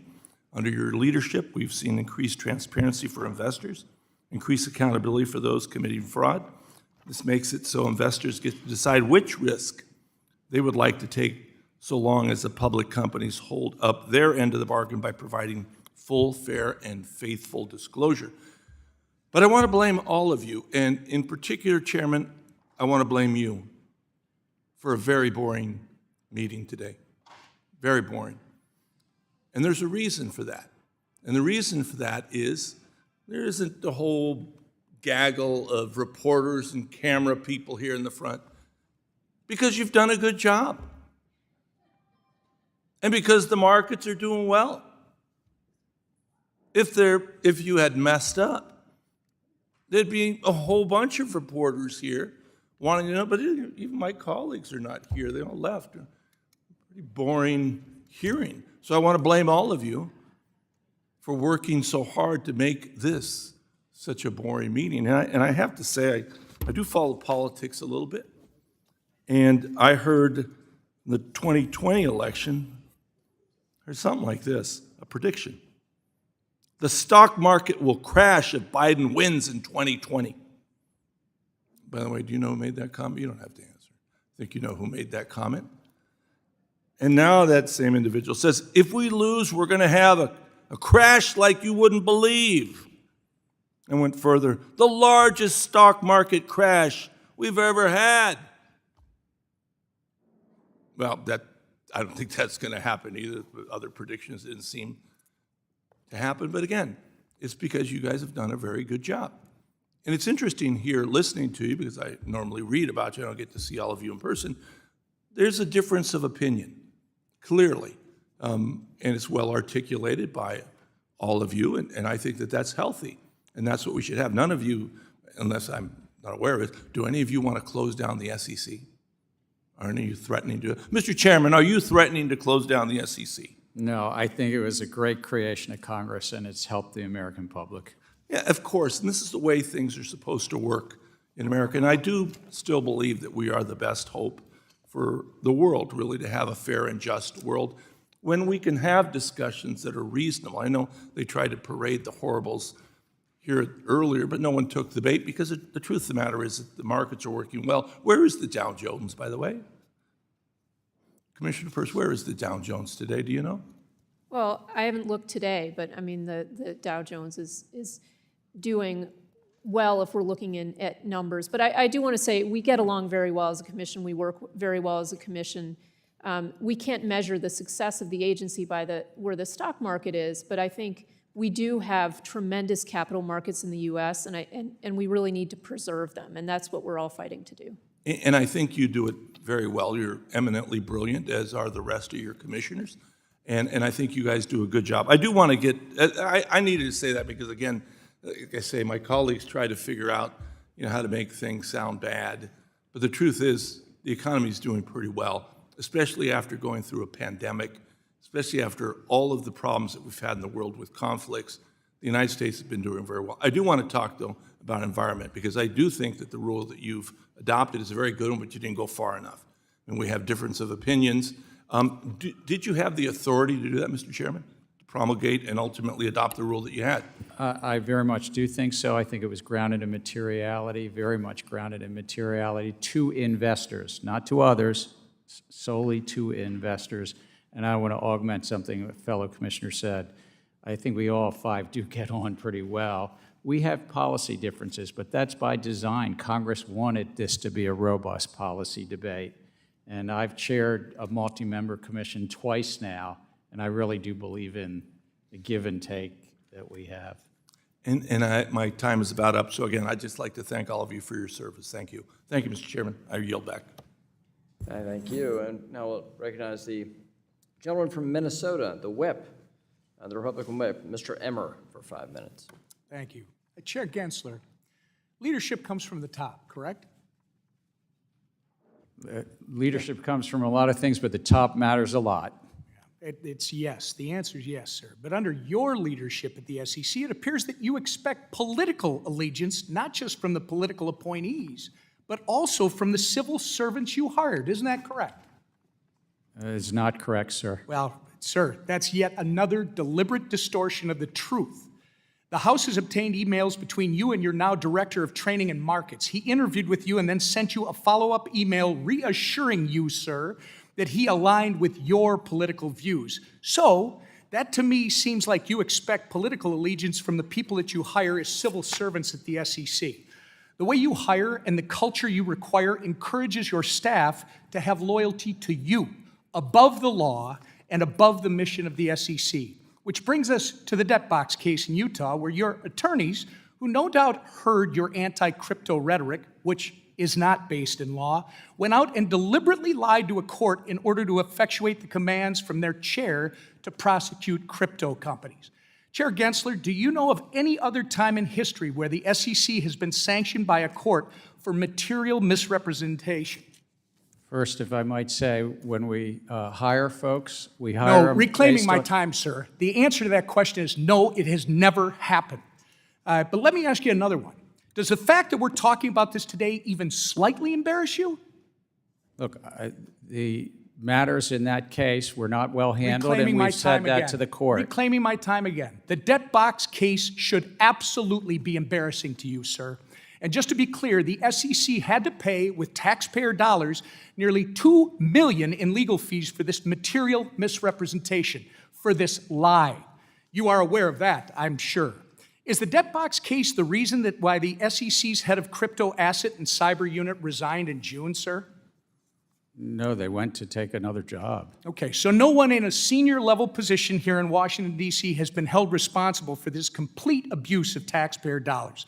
The SEC broke the law, your attorneys lied to the court, and no one in your leadership here in D.C. has been held accountable. That tracks. Seems like business as usual here in Washington. Okay, switching gears very quickly. It's been recently reported that Vice President Harris has finally said she'd craft clear rules of the road for the digital asset space if she becomes president. Is this your approach too, sir, or do you think she's rebuking you because she doesn't think you've done a good enough job establishing these clear rules over the last 3 years of her administration? I think that there's laws in place. If Congress wishes to change them, they'll change them, but we are enforcing the laws, and there are many Reclaiming people my in this time. field So you don't that are think not she's following rebuking the you? laws. Reclaiming my time. Well, it's very interesting that you view your performance that way, because we have a litany of court cases, extraordinary confusion in the marketplace, and millions of Americans pining for clarity from you. You've abused the agency's enforcement tools, and you've even baited companies eager to comply with you, only to hit them with enforcement actions. You've retaliated against businesses and people who have come before this committee to talk about the next generation of American finance. And perhaps, somehow, worst of all, you've made up the term crypto asset security. This term is nowhere to be found in statute. You made it up. You never provided any interpretive guidance on how crypto asset security might be defined within the walls of your SEC. Yet, you made the broad proclamation that you believe a majority of tokens are crypto asset securities. You did this, and you deliberately used this made-up term as the basis for your entire enforcement crusade over the past 3 years, only for your lawyers to retract it in a footnote to a court just last week. Your inconsistencies on this issue, sir, have set this country back. We could not have had a more historically destructive or lawless chairman of the SEC. And I yield back. Gentleman yields back. The gentleman from Illinois, Mr. Caston, is now recognized for 5 minutes. Thank you, Mr. Chair. Thanks all for being here. I want to first follow up on what my friend Mr. Barr raised earlier about this issue around ESG rules. When Congressman Vargas and I had introduced these bills last year, one of our big concerns was, if people don't want to invest in ESG funds, that's fine. But there is this inconsistency of rating methodologies and weighting systems, which I think is an issue when you've got these, $7 trillion plus of assets looking to invest in this asset class. So I guess I'd like to start with you, Commissioner Crenshaw. Would you be supportive of establishing a regulatory regime for ESG ratings providers? I'm happy to discuss it and certainly open to thinking about it, and we'll look forward to any proposal that would come before me. Okay. Well, I'd love to follow up, because I do think as we've gotten so politicized in this, but there still is the issue that we have clear accounting rules for other issues. We should have clear accounting rules there as well. Appreciate it. We'll follow up offline on that one. I want to shift now to some concerns I have that have come up a couple times here about merging the functions of the self-reporting organizations into the SEC, specifically FINRA and the PCAOB. Now, if I'm doing my math right, if we were to merge FINRA and the PCAOB into the SEC, that would more than double the SEC's headcount, just looking at the number of employees of those agencies, and would probably increase your budget by 75% or so. I think there's a rich conversation about whether the people who would look to merge would also increase your budget in order to do that. But Chair Gensler, I'd like to shift to you. In your view, and I'm sorry I'm going to peek around Ms. Williams' head here, how does FINRA and PCAOB oversight supplement the work of the SEC? And if they were to be merged, could they still do all the things they do now, or would there be some gaps in what we were able to do? I think that Congress could, of course, change this, but we have self-regulatory organizations, particularly in FINRA's case, that is the regulator, sort of the first line of regulation for broker-dealers. It goes all the way back to the late 1930s, something called the Maloney Act that Congress passed. And that certainly allows industry and the broker-dealers to get the benefit of that, but then we are the official sector overseeing the overall industry. And that's worked reasonably well over the decades. There's certainly times where there's been gaps in that. The PCAOB, great debates in this Congress 20-some years ago about taking that and moving it into an agency that was done in a trade association. The AICPA used to inspect and set standards for the auditing field, and better to do it in something overseen by this 5-member commission. Again, Congress could change that, but I think that too has its benefits to be outside of the agency. And I'm not asking you to opine on whether we could do it, but it seems to me that, as outside organizations, FINRA has private enforcement mechanisms if broker-dealers are violating the rules. I don't think you'd have that ability if you came in, right? If they were inside the SEC, could you still do private enforcement, or would you have to, subpoena information? Could you take the fifth? No, we'd have to follow federal law and do things in a way. Exactly. So essentially, bringing them in would make them weaker as institutions. I think it would. One of the things that might make it weaker is also the funding point that you say. So both PCAOB and FINRA have funding models that basically tap into their members, and as in the PCAOB's case, Congress approved a funding model that then we annually approve that budget as a commission. No, I share the concern. Like, we're going to continue to highlight this in part because these are lifted directly out of Project 2025. This idea that we should weaken organizations, we should put them in places where others are involved. And I'd like unanimous consent to enter into the record President Trump's right-wing policy map called Mandate for Leadership, the Conservative Promise. Without objection or general leave. So thank you. We'll bring that in. And again, the concern, we've seen a lot of proposals that are lifted straight out of that, from UDAP hearings, eliminating CFPB funding, and indeed weakening the SEC. And I want to make sure that we address those issues and understand the importance of investor protection. So thank you all for doing what you do, for being here, and I yield back. Gentleman yields back. The gentleman from Georgia, Mr. Loudermilk, is now recognized for 5 minutes. Well, thank you, Mr. Chairman. Thank you all for being here. It's a historic moment to have everyone here together. Unfortunately, we only get 5 minutes apiece. I think we could sit here for a couple of days to explore some things. If any of you have followed any of my previous questioning, you know that my greatest concern is the consolidated audit trail from a constitutionality, cost, and vulnerability standpoint. Someone who spent almost 30 years in the IT sector.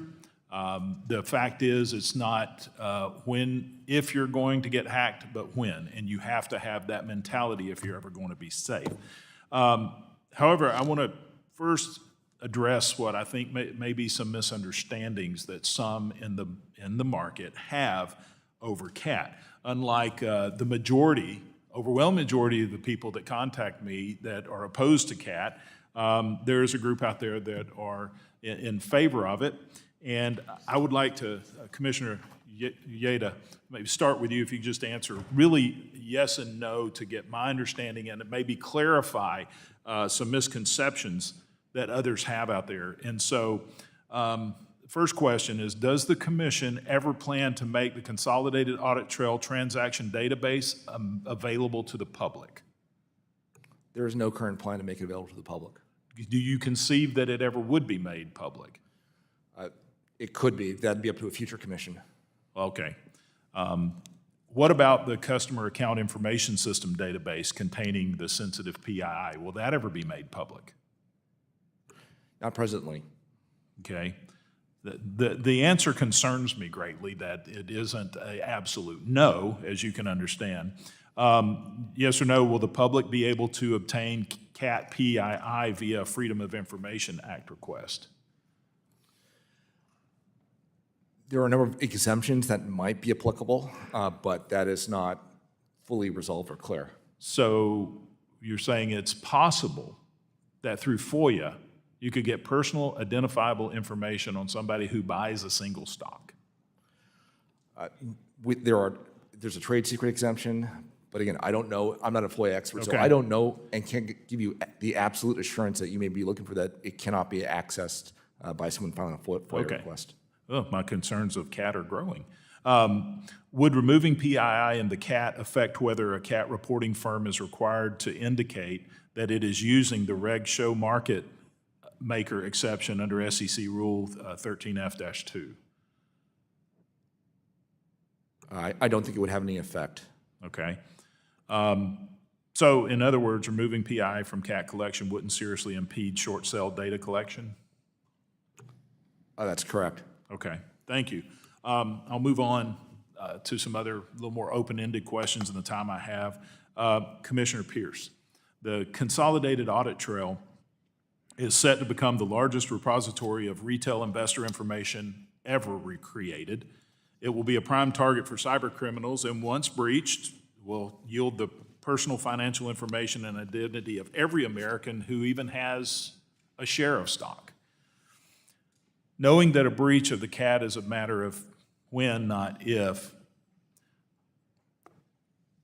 we still refuse to amend the CAT to remove retail investor PII. So in 2019, you stated that the information collected by the CAT will be so vast that it will be hard to protect from cyber criminals and state-sponsored hackers.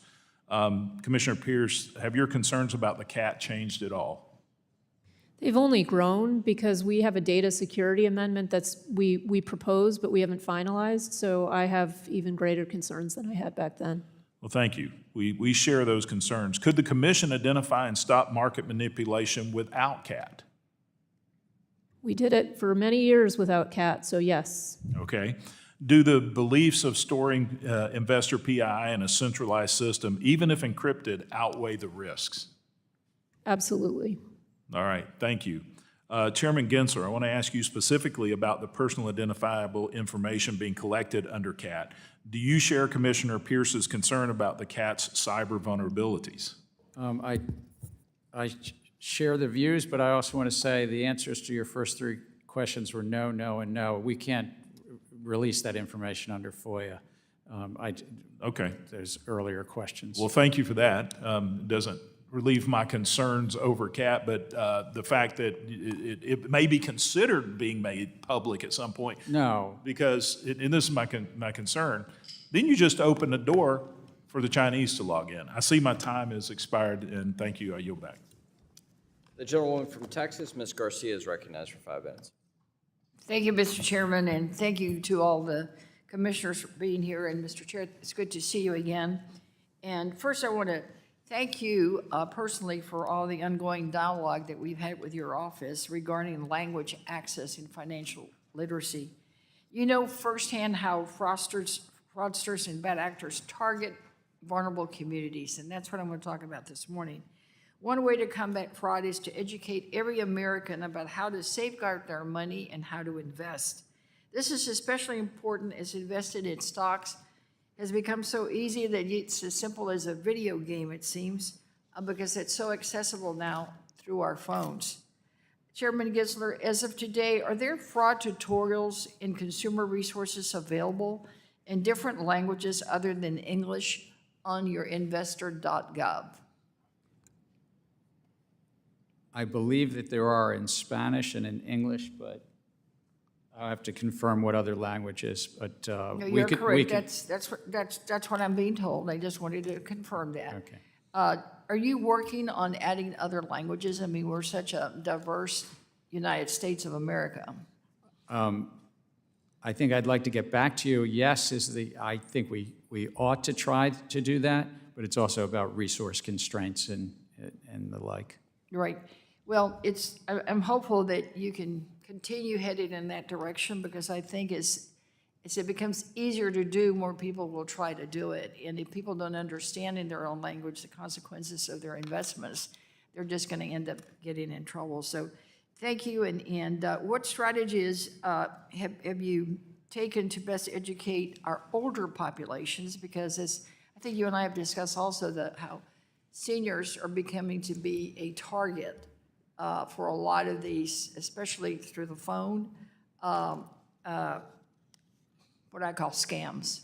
No, that's a good word. And there's a lot of affinity fraud, not just targeting older population, but different parts of our community, so-called affinity fraud, and we do chase after that, and some of that's also in the crypto field to bring this all back together as well. What we do is investor education. We try to reach out. We work with communities to try to get that word out. Well, thank you. I think just as we spend time worrying about small businesses, we need to worry about the small consumer. And that's the point I wanted to make this morning. Commissioner Lizárraga, as investment becomes more accessible, it's important to keep these communities in mind as we work to protect investors. Not long ago, reports came out across the country about Bitcoin ATMs strategically located in communities like mine that include working class Americans, immigrants, limited English proficiency speakers, and the underbanked. Consumers may find it convenient, but we end up with issues and as I said earlier, scams. I don't want all of this to become like the modern, new payday lender. What are y'all doing to ensure that as we move forward with more access, particularly to technology, that we just don't repeat some of the issues we've had in the past with banking? Thank you, Congresswoman. A good question about the importance of protecting investors, vulnerable investors in our disadvantaged communities. I think we are exercising our authorities as appropriate on affinity frauds, targeting frauds wherever they occur. It doesn't matter what the nomenclature is, where we see violations, securities laws. We have an obligation to protect investors and to follow the law and enforce it. So I think we're doing that without fear or favor. I think there's a very robust process, internal process of ensuring that it is a fair process as well. But I do think it's an important priority for us to pursue to ensure that investors are protected from no matter how large or small. Exactly. Great. Ms. Peirce, do you agree? Absolutely. There's a lot of work that we are doing, and we have more to do. And I think on your point about getting information out in different languages, we can also work with firms so that they're able to communicate with people in the language, in their mother tongue. Well, I was really shocked to hear from someone that works for an investment banking firm, I will not name it, that was actually instructed as an investment banker not to send anything in writing in Spanish. I'm going to get to the bottom of it. That may be tied to SEC regulation, but I'm happy to look into that. Well, I'll get back with the chairman on that too. It just seems like, especially in Texas, Gentlelady's time it seems like an atrocity to do that. Thank you. Yield back, Mr. Chairman. The gentleman from Ohio, Mr. Davidson, the chair of the Housing Subcommittee, is recognized for 5 minutes. Thank you, Chairman McHenry, for putting this historic hearing together, long in the making. Thank you to our witnesses. It's great to have all 5 of you here today. Today's hearing directs attention to the Commission's dysfunctions and, frankly, to the Chairman's politicization of the Commission and its work. Let me highlight 7 failures.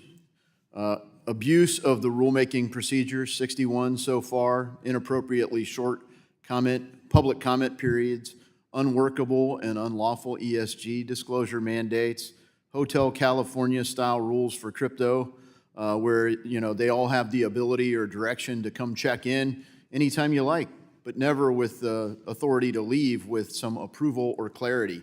endless discovery with no resolution, no clarity, regulation by enforcement for crypto.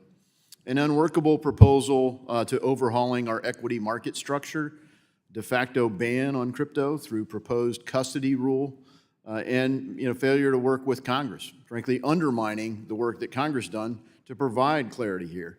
So as many of my colleagues have done today at this hearing, the courts have, even the DOJ, have highlighted severe mismanagement. The list goes on, but unfortunately, I do have limited time.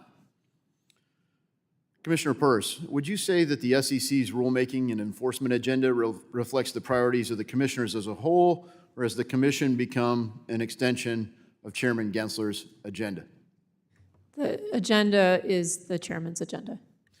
Do you guys have collaboration? I mean, I saw one of the commissioners today look like it might be the first time he was asked his opinion on something, just expected to ratify whatever Chairman Gensler throws out there.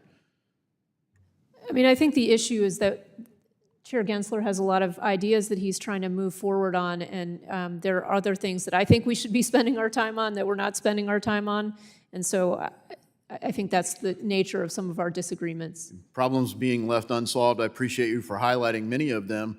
My concern is just that by taking the world's best capital markets, I mean, we don't even have 5% of the world's GDP, but we have over 50% of the world's invested capital. We're taking something that works pretty well, that needs clarity and oversight to continue. Instead, we're working with a declared war by Secretary Warren and other Gary Gensler allies to undermine our capital markets and some of the most innovative companies out there. For that reason, I propose the SEC Stabilization Act as a structural reform to deal with our Gary Gensler problem, but also with the structural challenges at the SEC that highlight it can be exploited by bad actors. One of the areas that I want to highlight is special purpose broker-dealers. Commissioner Peirce, do you believe that a special purpose broker-dealer process could provide a first step towards broker-dealers handling tokenized securities? I mean, at the time that it came out, I said it could be a baby step, but that was 4 years ago, and this baby's not walking yet. So I'm not as optimistic as I was back then. Yeah, I'm concerned as well, and it kind of creates a separate path where some of Chairman Gensler's friends and allies could get special permission and the rest of the market be excluded. For each commissioner, maybe we'll start down there with you, Mr. Uyeda. Have you or any member of your staff been instructed by the SEC staff to direct or otherwise ask FINRA to avoid approving broker-dealer applications with crypto assets? No, I have not. Commissioner Peirce? No, but TM is, our Trading and Markets Division is the one that interacts with FINRA. So it's, I mean, the issue is that there's a cultural, there's clear messaging from the SEC that we're not trying to move the crypto industry forward, and that's reflected in this as well. Thank you. Commissioner? No. No, and I think I might disagree a little bit with the clear messaging point from Commissioner Peirce on the clear direction. I think there's lots of rhetoric, and we can get down to brass tacks and look at ways to move forward. Well, Mr. Gensler, no surprise, many of us aren't fans of your approach to the job, but it does seem that you've abused your authority, and you seem to kind of gloat as candidate Harris decides that she wants to pivot on crypto and say, no, you can trust us. We're going to be okay on this. It seems like you're gloating. I'm still here. I'm not going anywhere. The war on crypto goes on. So as you highlighted, you meet with the chairman of the Federal Reserve regularly. Do you guys discuss things like Operation Choke Point 2.0, the way to block and restrict market certainty for crypto-affiliated firms? I've never heard that term, and I'd also want to say half of the rules that we've adopted, 42 rules, half of them have actually been bipartisan. Some of the work's been good, but a lot of it's been bad. Last question, Commissioner Uyeda. What would it take to allow distributed ledger to be the official record of ownership for tokenized securities? If you could respond in writing, that'd be good, because my limited time has expired. I yield. Gentleman yields. We'll now go to the gentleman from New York, Mr. Torres, for 5 minutes. Thank you, Mr. Chair. Mr. Gensler, suppose I were to sell you a Yankee ticket and tell you that the Yankee ticket could appreciate in value and could be resold at a profit in the secondary market. And as is the case with all sports tickets, suppose the proceeds from the sale of the Yankee ticket goes toward paying for the Yankee game. By selling you the Yankee ticket am I entering into an investment contract with you and therefore conducting an unregistered security offering?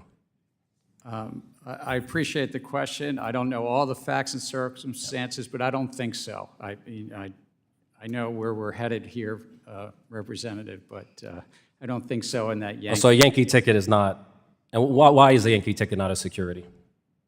Well, it's really a question, and the courts have been clear on this, is the offer and sale. Specifically with a Yankee ticket, though. When you're buying a Yankee ticket, what are you purchasing? You're buying access to a Yankee game. Is that fair to say? I understand. It's been a while since I went to a Yankee game, but Fair enough. that's... You're welcome to a Yankee game. I used to live in New York, and my three daughters were all born in New York. So in the Stoner Cats case, the creators were selling an NFT that offered access to an animated web series. From the standpoint of federal securities law, is there a legal difference between buying a Yankee ticket that offers you the experience of a Yankee game and buying an NFT that offers you the experience of an animated web series?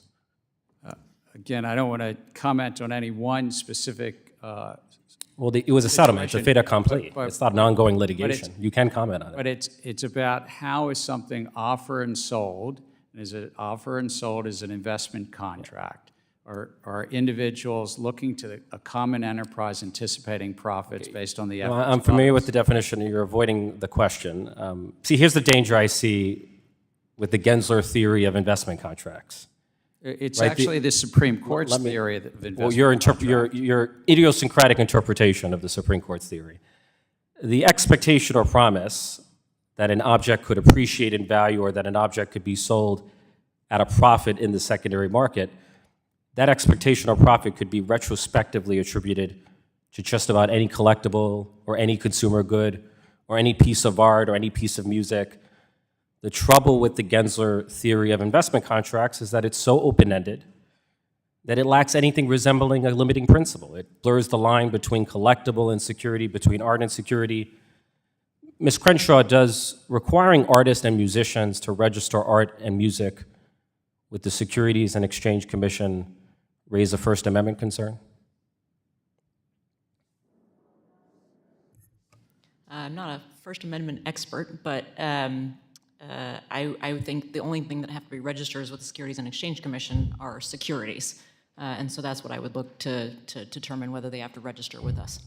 Now, in the Stoner Cats case, the SEC not only prohibited the creators from selling NFTs, the SEC ordered the creators to destroy the NFTs. Does the destruction of artistic expression by government fiat raise a First Amendment concern? Again, You're not a First Amendment expert? I'm not a First Amendment expert. Do you think artistic expression is protected under the First Amendment? Do you need to be a First Amendment expert to answer that question? I think the ins and outs of First Amendment law are actually very nuanced, so I would not want to opine. Do you think the SEC has an obligation under the First Amendment to take care not to have a chilling effect on artistic expression on the blockchain? I think we can work together to advance the interests of the industry, and I think our markets are the highlight of the world because of the laws that have been in place for 90 years. You're not answering my question. In a September 12th court filing, the SEC had to apologize for using a term it invented out of thin air, digital asset security. The fictional term digital asset security perpetuates the false narrative that digital assets in themselves are securities. In the Howey case, as you know, Mr. Gensler, the Supreme Court never held that orange groves in themselves were securities. The Supreme Court held that orange groves can be part of investment contracts, which are securities. The same logic applies to digital assets. In my view, using the term digital asset securities is as intellectually dishonest as using the term orange grove securities. Mr. Gensler, would you ever use the term orange grove securities? I don't believe I have.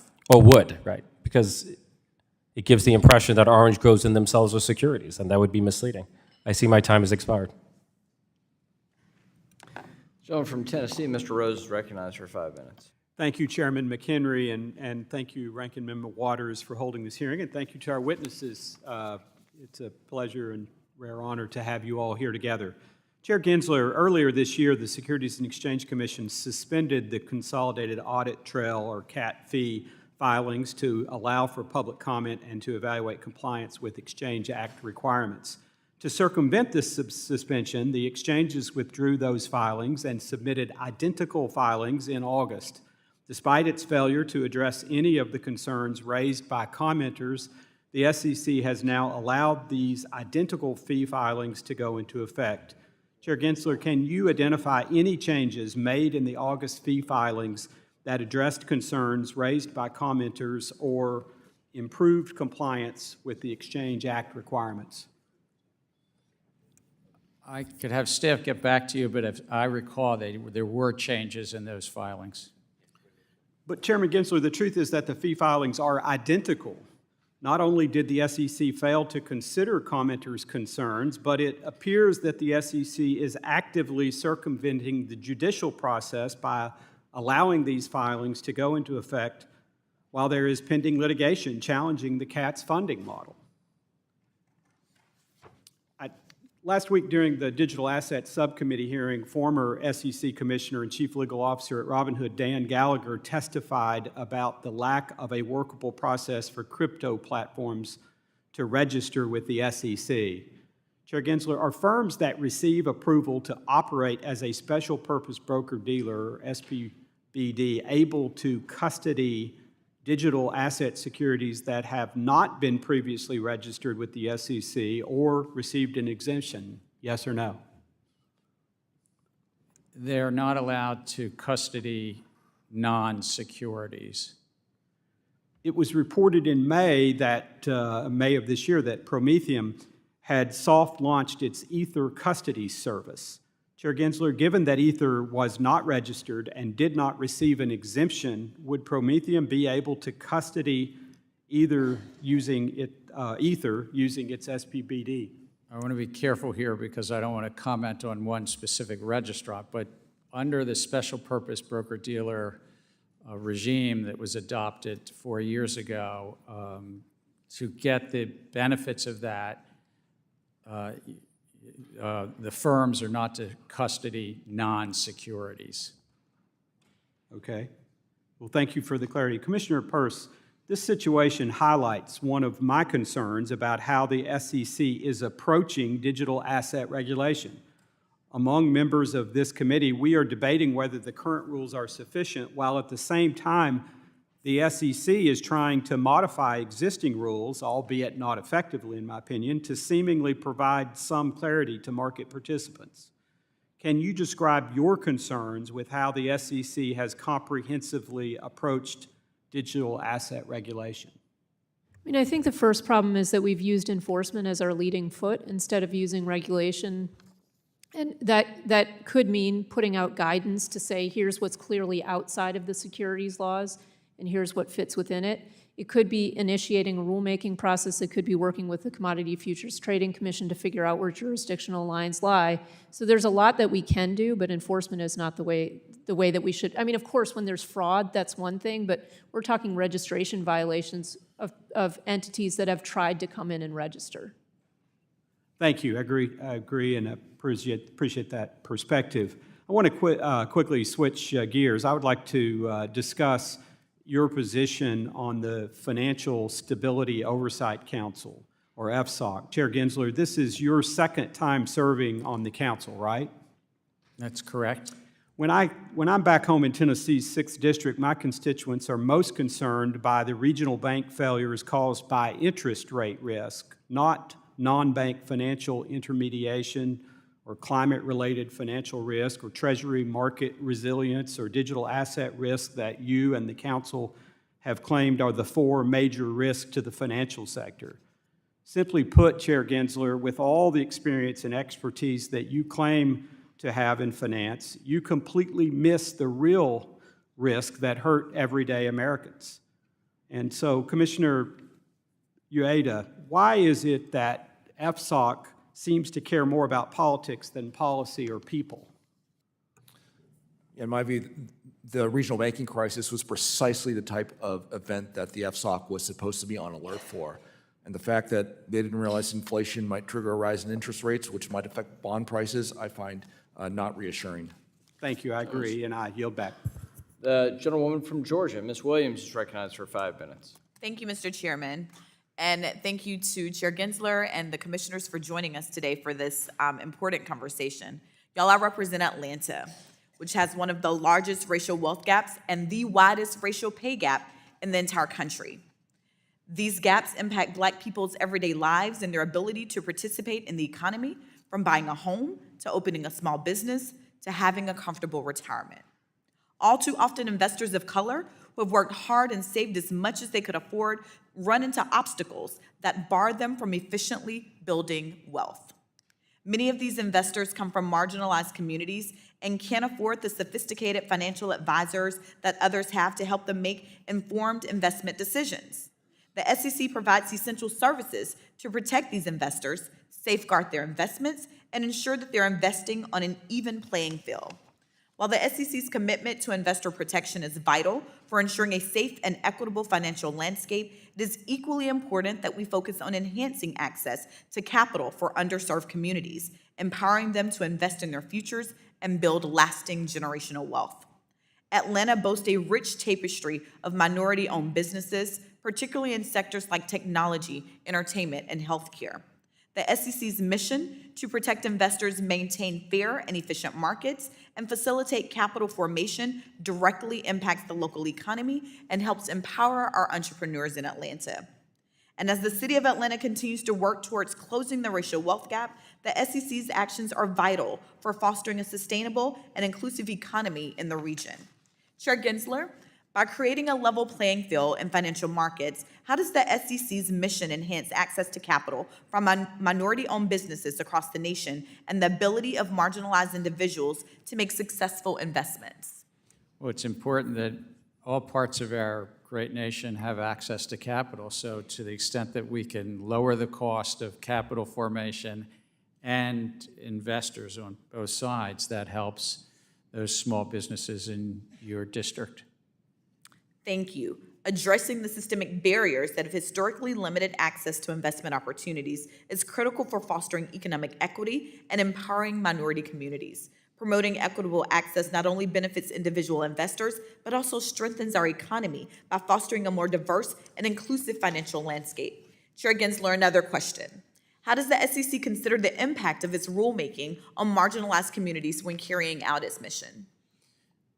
We put each of our rulemakings out to comment, and we include a section on how it affects individual investors on the one side, but also small business formation. And then we receive comment back from folks in that regard. So in the pursuit of a more equitable financial system, it is essential for regulatory bodies like the SEC to consider values of diversity, equity, and inclusion within their frameworks. Understanding the impact of these efforts is crucial, as they can play a significant role in addressing the long-standing racial wealth gap and fostering economic empowerment for all. Chair Gensler, how does the SEC prioritize these values within its regulatory frameworks, and in what ways do you believe these efforts will impact the long-standing racial wealth gap, particularly in terms of fostering equitable access to financial resources? In our own, I would speak just about our agency itself. In our own agency, the 5,000 people, we reach out and try to recruit and hire and promote people from all backgrounds and racial, gender, sexual orientation, and we find that that really helps our agency. That's been the case. In terms of access to capital, we do, as I said earlier, just try to make sure that our markets promote access for all parts of our great communities. And in doing that and trying to make sure that you are promoting access for all communities, how have the attacks on environmental, social, and governance disclosures inhibited this important work? Again, a number of these things are in court, so I'm being careful, but I mean, we really do have a disclosure regime in place where investors get to decide on their investments. We're not a climate regulator, we're not an environmental regulator, and we're not a human capital regulator. We're a securities regulator. But it's really important that investors get the disclosures they need to make their investment decisions. So as these things continue to play out in courts and I continue to do my job in Congress representing the good people of Georgia's fighting fifth, I'm sure we'll continue to have these conversations. Thank you, Mr. Chairman, and I yield back. Gentlelady yields back. The gentleman from South Carolina, Mr. Norman, is now recognized for 5 minutes. Thank each one of you for taking the time to appear today. Mr. Uyeda and Ms. Peirce, would y'all like to respond to the good lady from Georgia and the comments from Mr. Gensler on capital formation for underserved markets and I guess in underserved areas of the country? I think it is a very, very significant problem. In fact, our Office of Small Business Capital Formation just issued a report. 78% of all small business owners said they have problems finding capital. We need to make sure that we've got capital formation on our agenda, and we're thinking about how to provide that capital to those new entrepreneurs and innovators. By saying a shortage of capital, what's causing that and how are you going to fix it? We have a very complicated system for raising capital, both on the equity and debt side. What has powered our markets has been the fact that we can raise equity capital. However, there are a lot of traps for the unwary and footfalls in our complicated capital raising system. We do not, you should have a system where there's $1,000 an hour lawyers that you need to consult before you can raise, say, $1.5 million in equity capital. That's outrageous. How do you fix that? How can we nix that? Well, we can simplify a lot of things. We have a very basic rule, which is when raising money, don't lie, cheat, or steal. For many of these small offerings, I think that's the only rule you need. How do you enforce that?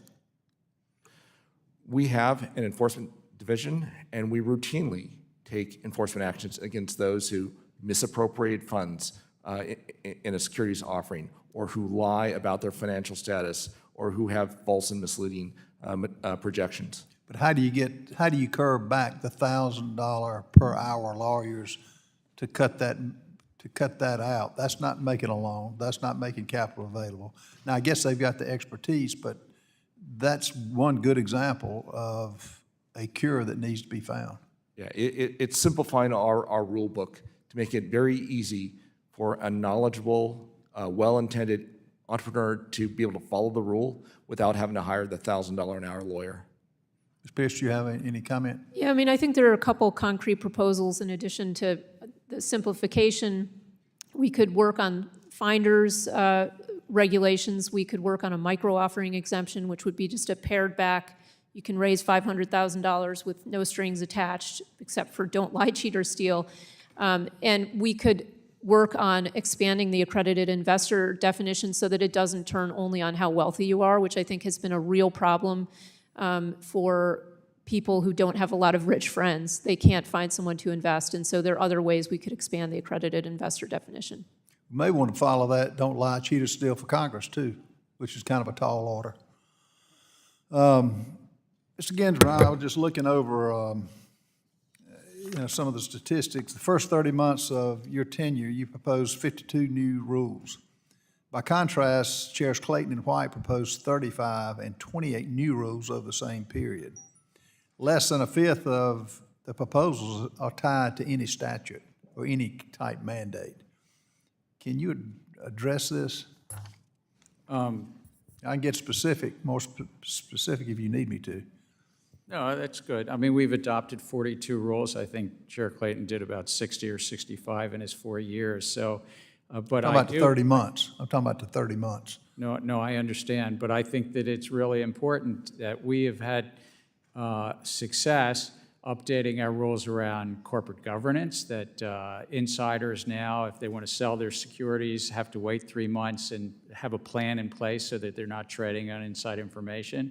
I think it's really important that we updated our rules to, if you sell your securities on a Monday, you get your cash on a Tuesday. You don't have to wait 2 days. I think it's important that we updated our rules, that you get a privacy notice if your broker-dealer or investment advisor gets hacked and your PII is stolen, that for the first time we'll have a federal standard that investors get that information. I'm very proud of the record that what we've accomplished. Chairman McHenry mentioned, letters have been sent from this committee and others, a lot of letters, and particularly on the SEC proposal on the PDAs, the predictive data analytics. We've yet to hear an answer back about how is that protecting the investor? And I've got 4 seconds, but. I think it does because there can be an inherent conflict. You need to put the investor ahead of the investment advisor and not the other way around. Thank you. Yield back. Gentleman from North Carolina, Mr. Nichols, now recognized for 5 minutes. Thank you, Mr. Chairman. Thank you to our witnesses. Chair Gensler, to you, your open hostility towards digital assets is hurting consumers and setting the U.S. behind the rest of the world. It's also hurting the Biden-Harris administration. You've single-handedly undermined the administration on Web3 issues with your war on digital assets. There's a very strong progressive case for digital assets and blockchain technology, a technology that is bringing down costs for my constituents. This year, crypto policy has received strong bipartisan support, with 71 Democrats joining Republicans in support of FIT 21, our digital asset market structure bill. Unfortunately, you haven't received our message. The 52 million Americans who own crypto watch the SEC under your leadership, Chair Gensler, in shock and disbelief that you continue to treat their investments as illegitimate, undermining their efforts to save for retirement and build innovative blockchain technologies that could drive our economy into the future. Now on to Vice President Harris. Just over the weekend, Vice President Harris made big news, announcing a policy reset from the current administration on digital assets, putting her in line with the bipartisan majority in Congress on this issue. I'd also agree with Whip Emmer that when you read between the lines, this is certainly a rebuke of your leadership at the SEC. I'd like to get a yes or no answer from everybody here, starting with Commissioner Crenshaw. Yes or no? Do you agree with Vice President Harris, her statement that the U.S. should encourage innovative technologies like digital assets while protecting investors and consumers? Yes or no? Yes. Yes. Yes. Yes. Yes. Protecting the investors, I agree with that for sure. Promoting innovation, yes, but protecting investors. Yes or no? Yes, protect the investors. That's what we are doing. Chair Gensler, I hope you understand that your misguided approach to regulation by enforcement and open hostility to crypto is hurting our economy and sending American jobs overseas. You've single-handedly set us back years in our support for Web3 technology. I'd like to move on to SAB 121. As you know, the SEC overstepped their authority by issuing SAB 121 while also harming investors in the financial system. Chair Gensler, I have contacted your office repeatedly about SAB 121 and asked to speak with you about this. Your office has totally ignored all of our requests, so I'm very glad you are before Congress today to answer my questions. After watching majorities in both chambers of Congress, including Democrats like Majority Leader Chuck Schumer, vote to overturn SAB 121, do you have any regrets on supporting the SAB?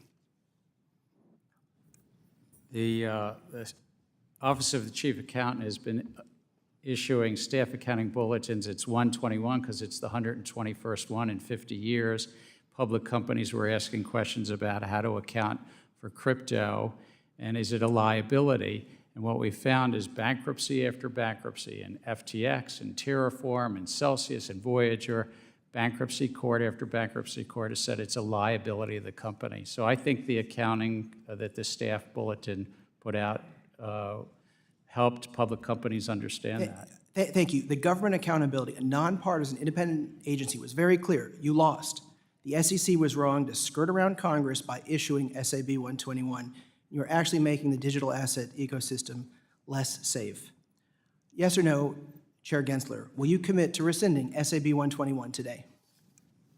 No, it's good accounting bulletin that's out there, and if somebody comes in and works with the Office of the Chief Accountant in a consultative matter where it is bankruptcy remote, and a number of banks and broker-dealers have done this, where if they're holding the customer funds and it truly is the customers, it's truly the remote from bankruptcy. Reclaiming my time since that it's it's not a limited here, Chair liability. Gensler. Yes or no, do you believe that the one purpose of a SAB is to provide all market participants with the same information to level the playing field? Yes or no? There's been 120 of them. It helps the public companies. It's just speaking to public companies on how to account for emerging issues. Instead of recognizing your failure and rescinding the guidance, the OCA has worked with certain banks to remedy the issue behind closed doors. Do you believe this opaque process really levels the playing field for all market participants? Is this process as clear and transparent as possible? I do not believe so. Do you? It's a consultation process that has existed for years where accountants and the public companies can come in and say, we're going to treat this in this circumstance as off-balance sheet.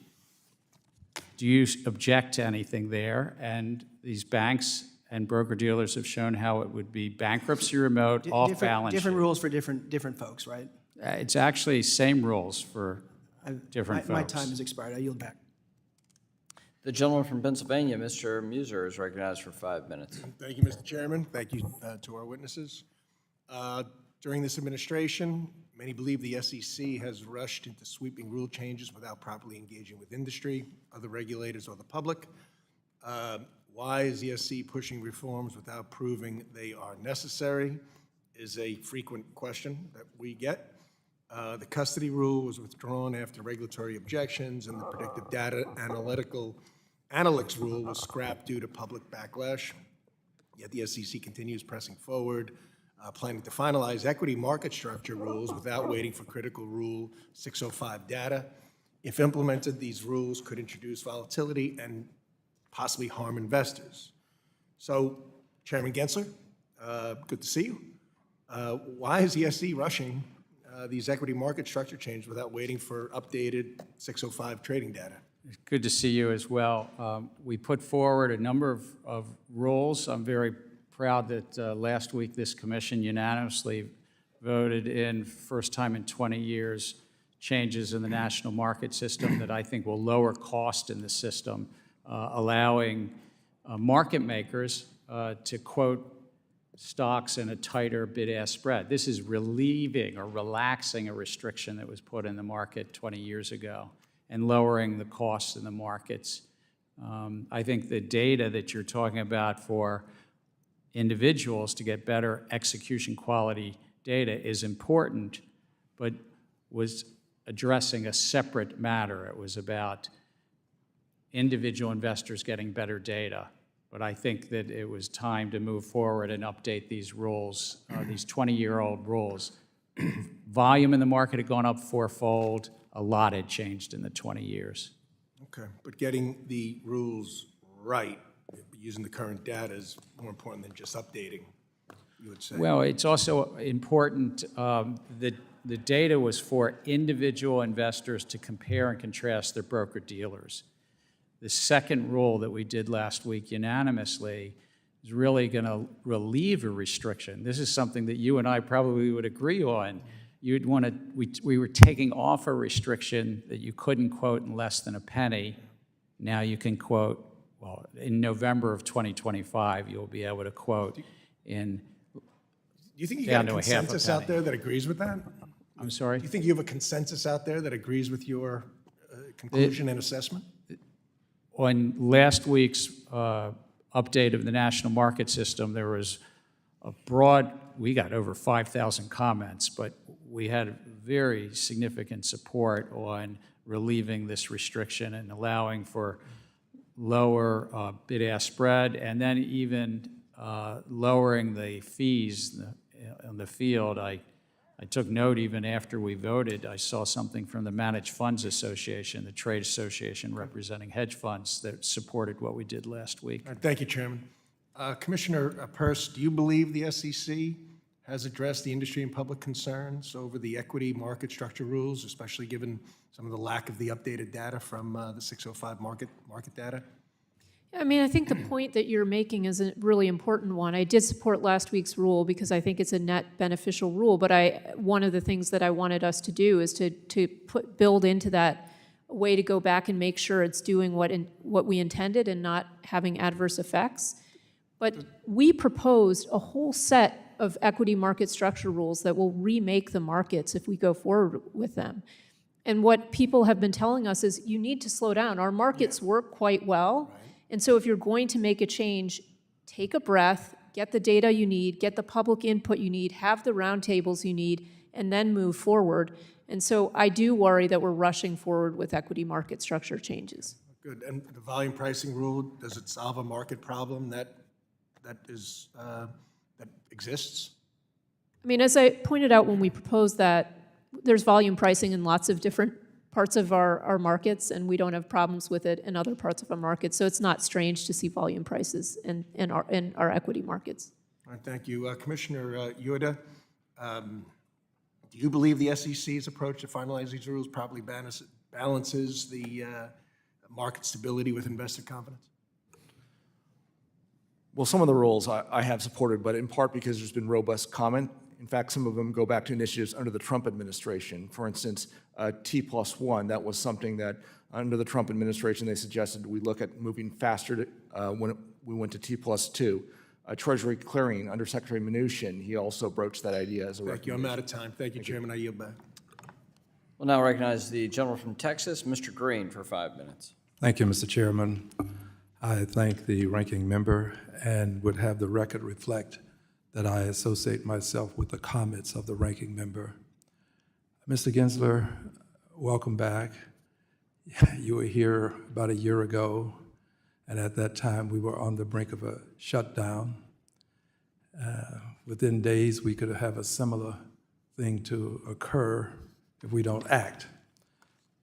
My question to you, hopefully it will enlighten a good many people and help us better understand why shutdowns are adverse to the best interests of investors. My question is this: how does this, if there is a shutdown, how will it impact your staffing, the people that have a hands-on experience with helping investors? How will this impact your ability to protect investors? We would be in shutdown mode. I think it's only about 6 or 7% of our staff would be allowed to come in, 93% would not. So we wouldn't be overseeing the capital markets during that period of time. And if somebody was making filings to go public or to register a security, we wouldn't have people to answer their questions. Well, that's of concern to me. Let me address another concern. What about the businesses that connect to you in some way? How will it impact them? Well, it would impact any business that was seeking to go public or raise money, file registration statements. It would affect anybody who was coming in with a tip complaint referral and said that they have a problem, that somebody is, what were the words that Commissioner Uyeda said, lying or cheating or stealing something from them. We've had shutdowns in the past. I mean, we get through them, but then there's a backlog also after that happens that we have to catch up and really help all those businesses and market participants and investors out. Could this impact the direction of the market itself? I think it puts uncertainty into the market, and what the market does with that. Sometimes I'm in a role in a job that I'm not to predict markets, but it would put some uncertainty into the market. Well, let's move to another question. You have been accused of being a climate regulator. I think you should have an opportunity to explain why you are not a climate regulator. We're not in the law and we're not in practice. Congress has set us up as a securities regulator. But in practice, what we found is that literally the majority of the top 1,000 public companies today put out some disclosures around their climate risks. Some 60%, in fact, put out disclosures around greenhouse gas. And investors, we find it material to their decision-making about investments. And so we put out a rule to notice and comment. We adopted a rule grounded in materiality because investors are using that information to make decisions, to bring some consistency to that which was already happening. Thank you. And I'll close with a statement. Ms. Williams made reference to this, and I'd like to say just a bit more about it. And that has to do with access to capital, especially for people who are of color, and within that subset, persons who are African Americans. 246 years of slavery, no access to capital. Invidious discrimination that was legalized, lawful in this country. We called it segregation. It was another form of racism. No access to capital. And to this day, we still experience discrimination when it comes to lending. Testing has validated what I'm saying. Closing the wealth gap will require more than having a methodology by which we impact all small businesses. There has to be something for the small businesses that have a legacy associated with invidious discrimination over centuries in this country. And I would also add this, women have to be treated in a special way as well. Thank you. The gentleman from Wisconsin, Mr. Stiles, recognized for 5 minutes. Thank you very much. Commissioner Uyeda, I'd like to get your thoughts on the SEC's... If the gentleman will yield, I recognize the gentleman from Wisconsin, Mr. Stiles. Sorry, Mr. Fitzgerald. Yeah, wrong guy. I yield back. Yeah, the other Wisconsin guy. You can never have enough people from Wisconsin in the room. Let's make sure the record's clear. The answer is yes, you can.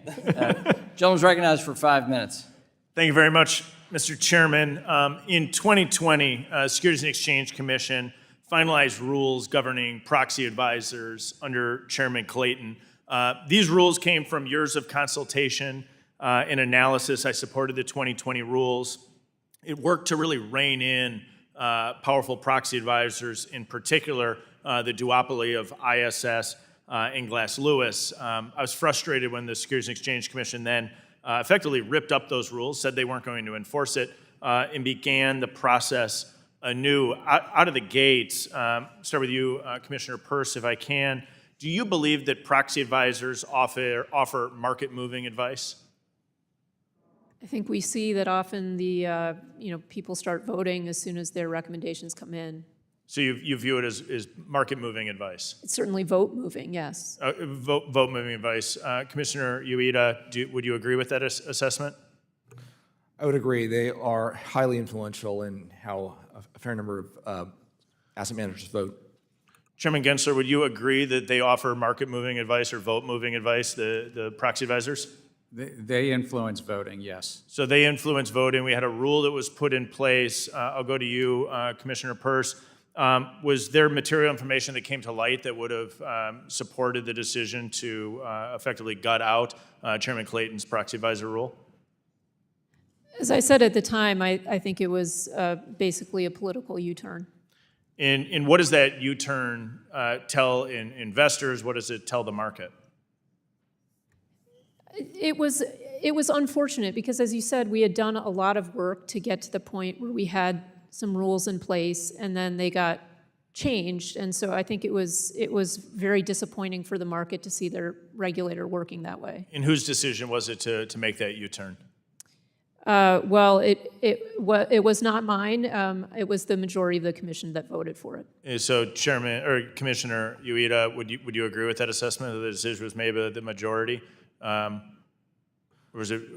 I wasn't on the commission at the time, but I can tell you, as someone who has been with the SEC since 2006, I've spent a dozen plus years up before 2020 working on this with my fellow colleagues who are employed there. And this has been a very, very difficult process. And then after that thought, I was on detailed Senate Bank at the time, it was unusual to see a flip that quickly. And it was even more unusual to see a 30-day comment period that I think started right around Thanksgiving and ended on Christmas to ask for public comment on the flip. I share the frustration. I would urge all the commissioners to review the legislation that I drafted that was just passed as part of a larger package on the House floor to really rein in the duopoly in the proxy advisor market, because I think it can work to distort our markets and lower trust and confidence in our markets when you see this type of a concentration that's not being properly regulated by the SEC.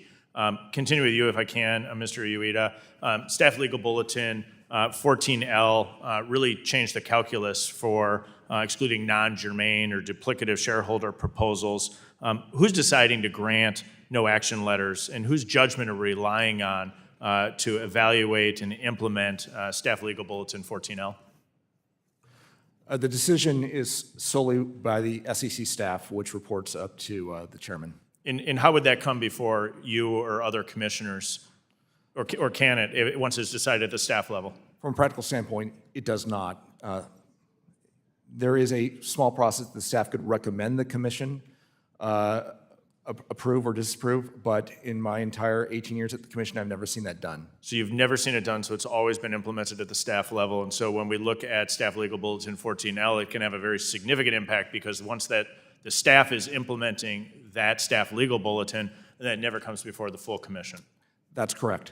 Okay. One final question here, cognizant of my time, Commissioner Uyeda. In response to the proposed rule regarding safeguarding of advisor-client assets, you explained it would create a no-win scenario for crypto assets. It's my understanding that several of the proposals create no-win scenarios for digital asset ecosystems. In 20 seconds, can you elaborate on that? I'm sorry. Whether or not the proposed rule regarding safeguarding of advisory client assets creates a no-win scenario for crypto. I think it potentially does, and this is something that we need to think about before we move further. I thank you all for being here, Mr. Chairman. I yield back. Gentleman does in fact yield back. And we thank you. We'll now recognize the gentlewoman from Michigan, Ms. Tlaib, for 5 minutes. Thank you, Mr. Chair. Chair Gensler, I was looking, it was like from 2010 to 2019, companies spent, what, $6.3 trillion on stock buybacks. Is that a lot? Well, like compared to, I'm not in the industry, is that a lot for compared? where I come from in Baltimore, when you're talking trillions, it's always a lot. But over 10 years... My staff made sure to say that's with a capital like T. So. Yeah. But over 10 years, I think you said $600 billion a year, given that we have a $50 trillion equity stock market. The numbers sound about right. Is it true that the average corporate executive receives a larger share of their compensation in actually stock awards and stock options more than even their salary? I believe that to be correct. Yeah, I think one study showed that the average executive receives nearly 27.3% of their total compensations in salary, but 4.3% in bonuses, but then 30.6% in stock awards, and about 12.6% in options. One of the things is about the lack of transparency and how some of these decisions are made, but to make matters worse, some investors in the public have been largely kind of in the dark about the specifics of stock buybacks and the reasons be the companies and how they engage in them. Given all this, I was really pleased to see last year that the SEC finalized an important rule bringing much needed disclosures, as you know, and transparency to very, very, again, very murky practice of stock buybacks. We know, unfortunately, the Fifth Circuit struck it down. So, Chair, do you have any commitment that you can share of whether or not you're going to be re-proposing the stock buyback rule? I thought it was an important rule and voted for its adoption. The Fifth Circuit saw it differently. We took it back to reconsider. It's still on our unified agenda as part of our agenda. We'd have to propose a new rule. Do you have a timeline? I don't have a timeline for you. Like in a year? Or? Oh, well, I would hope. Again, elections have consequences, so. I know. But if I'm here and so forth, I think this is an important rule. I think it's important to have greater transparency, and that where we had adopted was once a quarter the companies would provide greater transparency on the shares they bought in the prior quarter. Is this a true statement that not all stock buybacks are legal? Stock buybacks can't be used to evade security laws, for instance.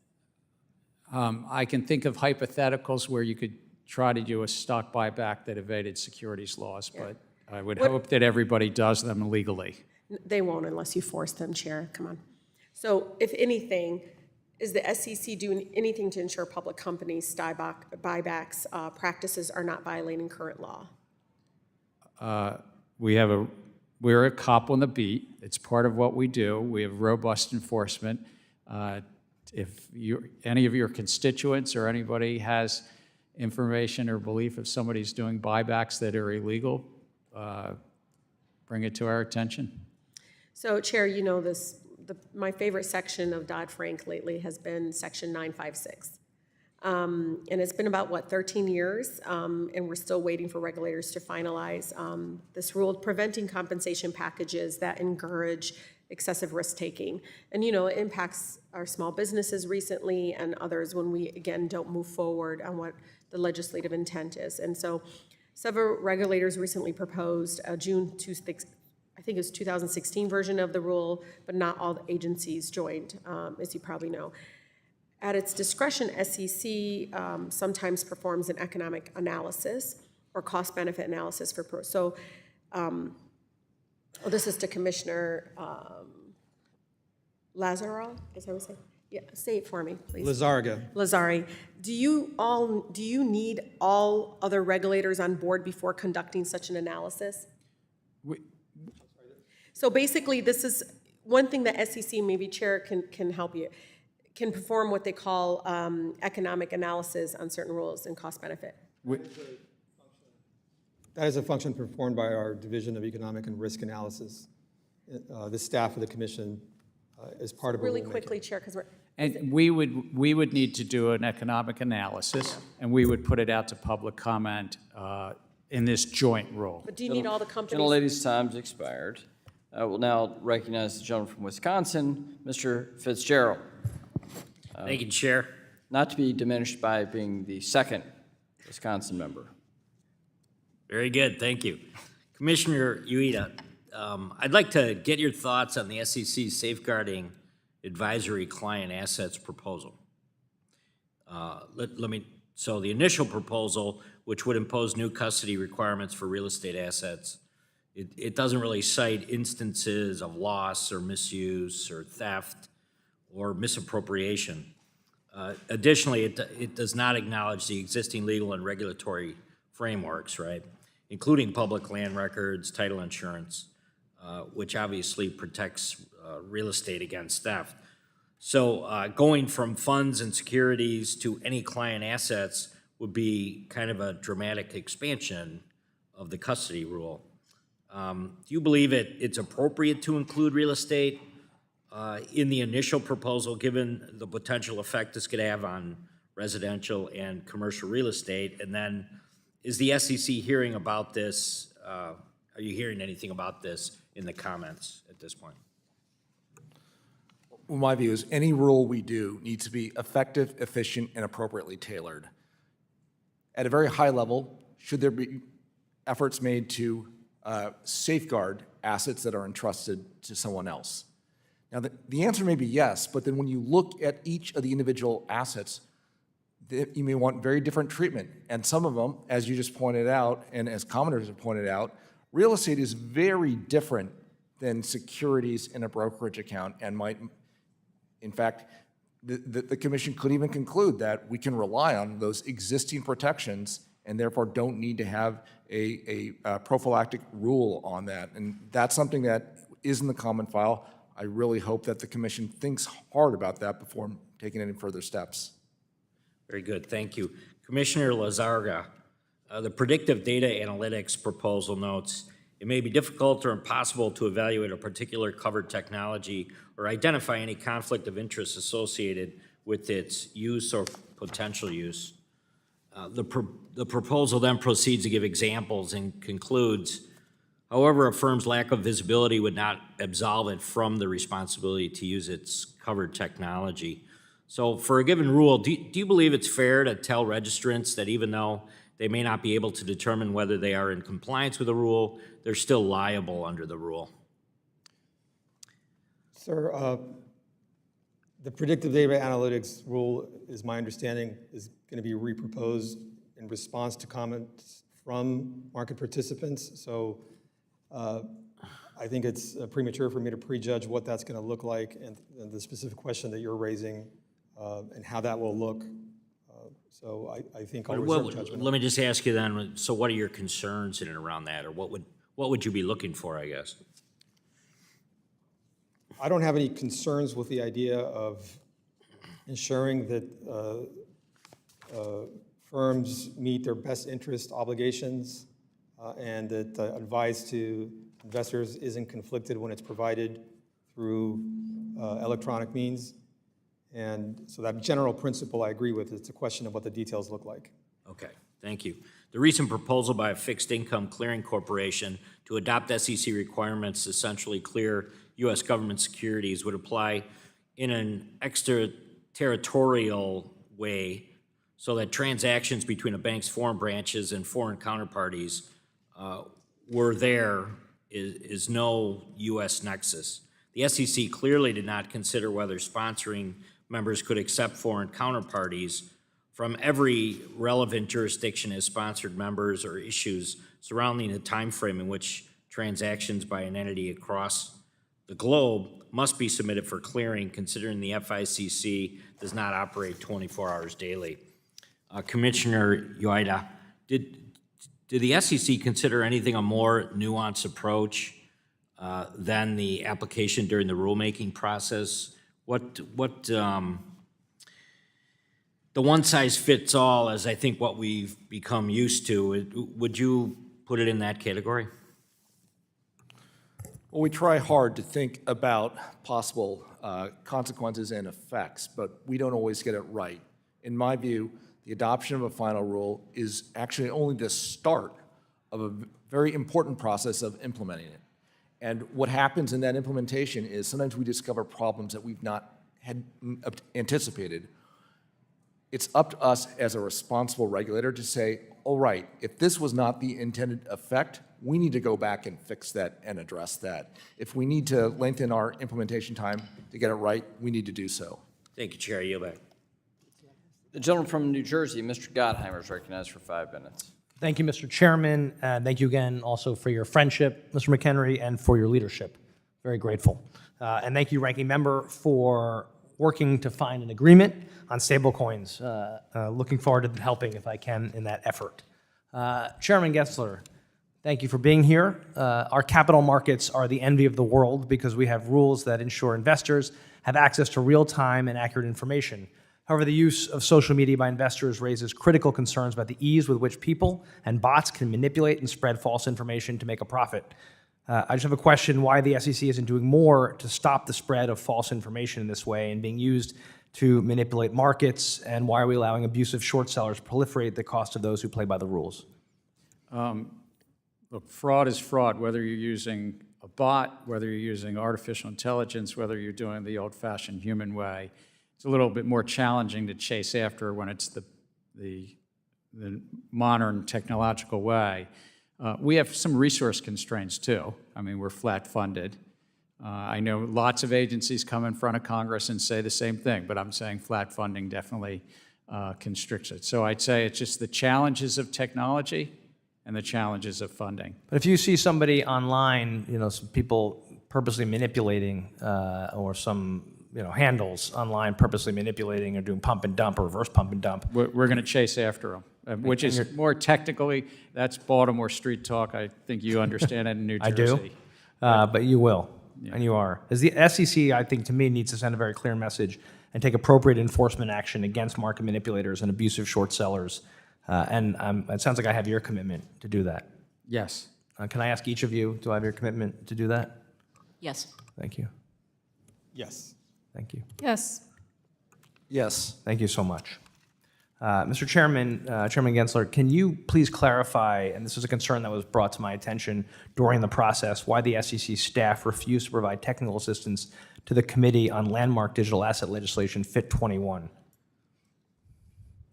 I think we actually did provide technical assistance to Chair McHenry and to head of the subcommittee, Chair Hill. I know I met with Chair McHenry a number of times personally.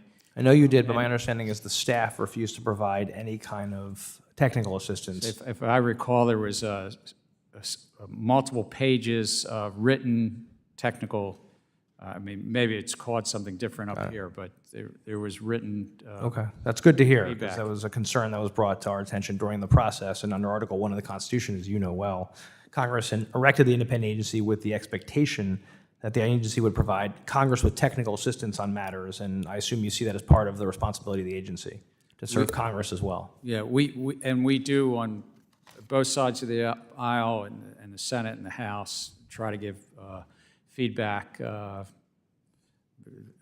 literally 50 to 100 times a year on different legislative initiatives. Okay, thank you. I just think it's really important the agency understands that we're here as well, and sometimes it gets a little lost, in my opinion, but I'm glad to hear that.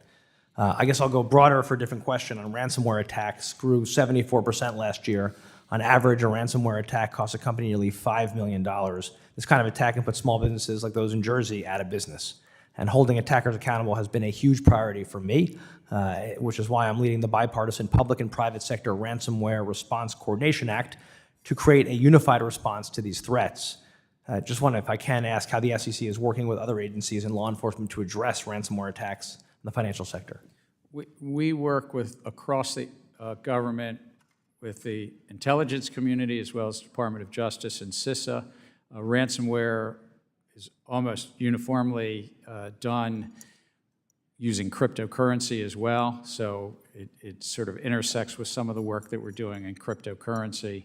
And as it relates to public companies, we adopted and now has been implemented that public companies, if they have a cyber attack that's material to investors, there's some public notification, and sometimes those cyber attacks are ransomware attacks. Well, I appreciate that. Last question. What kind of discussions are occurring at the SEC about the impact of Chevron ruling, and how are you going to handle that, which could really change the way things go at the agency? We do what we do according to the laws passed by Congress and how the courts interpret them. The Supreme Court has made a number of rulings, not just the Loper-Bright that you referenced, but other rulings, and we take that. Of course, it's the law of the land once the Supreme Court says it. Thanks, Mr. Chairman, and we're excited to have stablecoins come your way. Thank you. Gentleman, back. Gentleman yields back. I now recognize myself for 5 minutes of questioning. Chair Gensler, regarding Rule 15C2-11, the only reason market participants have been able to comply during the past 2 years is the SEC issued a no-action letter that provides a minimum amount of customization of the rule for fixed income markets, which, as you know, are very different from equity markets. But this no-action letter is set to expire in January, and the SEC hasn't done anything to amend Rule 15C2-11 so that it can actually work in fixed income markets. Letting the no-action relief expire could significantly disrupt those markets, which are critical to funding businesses across the country, funding consumer lending like auto and home loans, and supporting everyone's 401k, pension, or other retirement and savings plans. To avoid this unnecessary harm to investors in our financial markets, can you commit to a permanent extension of this no-action letter, or at least an extension until the SEC can propose a rule that is tailored to how fixed income markets work? The underlying rule was adopted, I think, 4 or 5 years ago. There are many market participants that are well aware of that. The Commission did adopt an exemption with regard to 144 securities, if I recall, and that's what we've done. But are you going to let the no-action letter expire in January? I'm making no commitment here today. Thank you. Last year, Chair, the Commission proposed the Safeguarding Advisory Client Assets rule to expand the role of qualified custodians when registered investment advisors custody assets on behalf of their investors.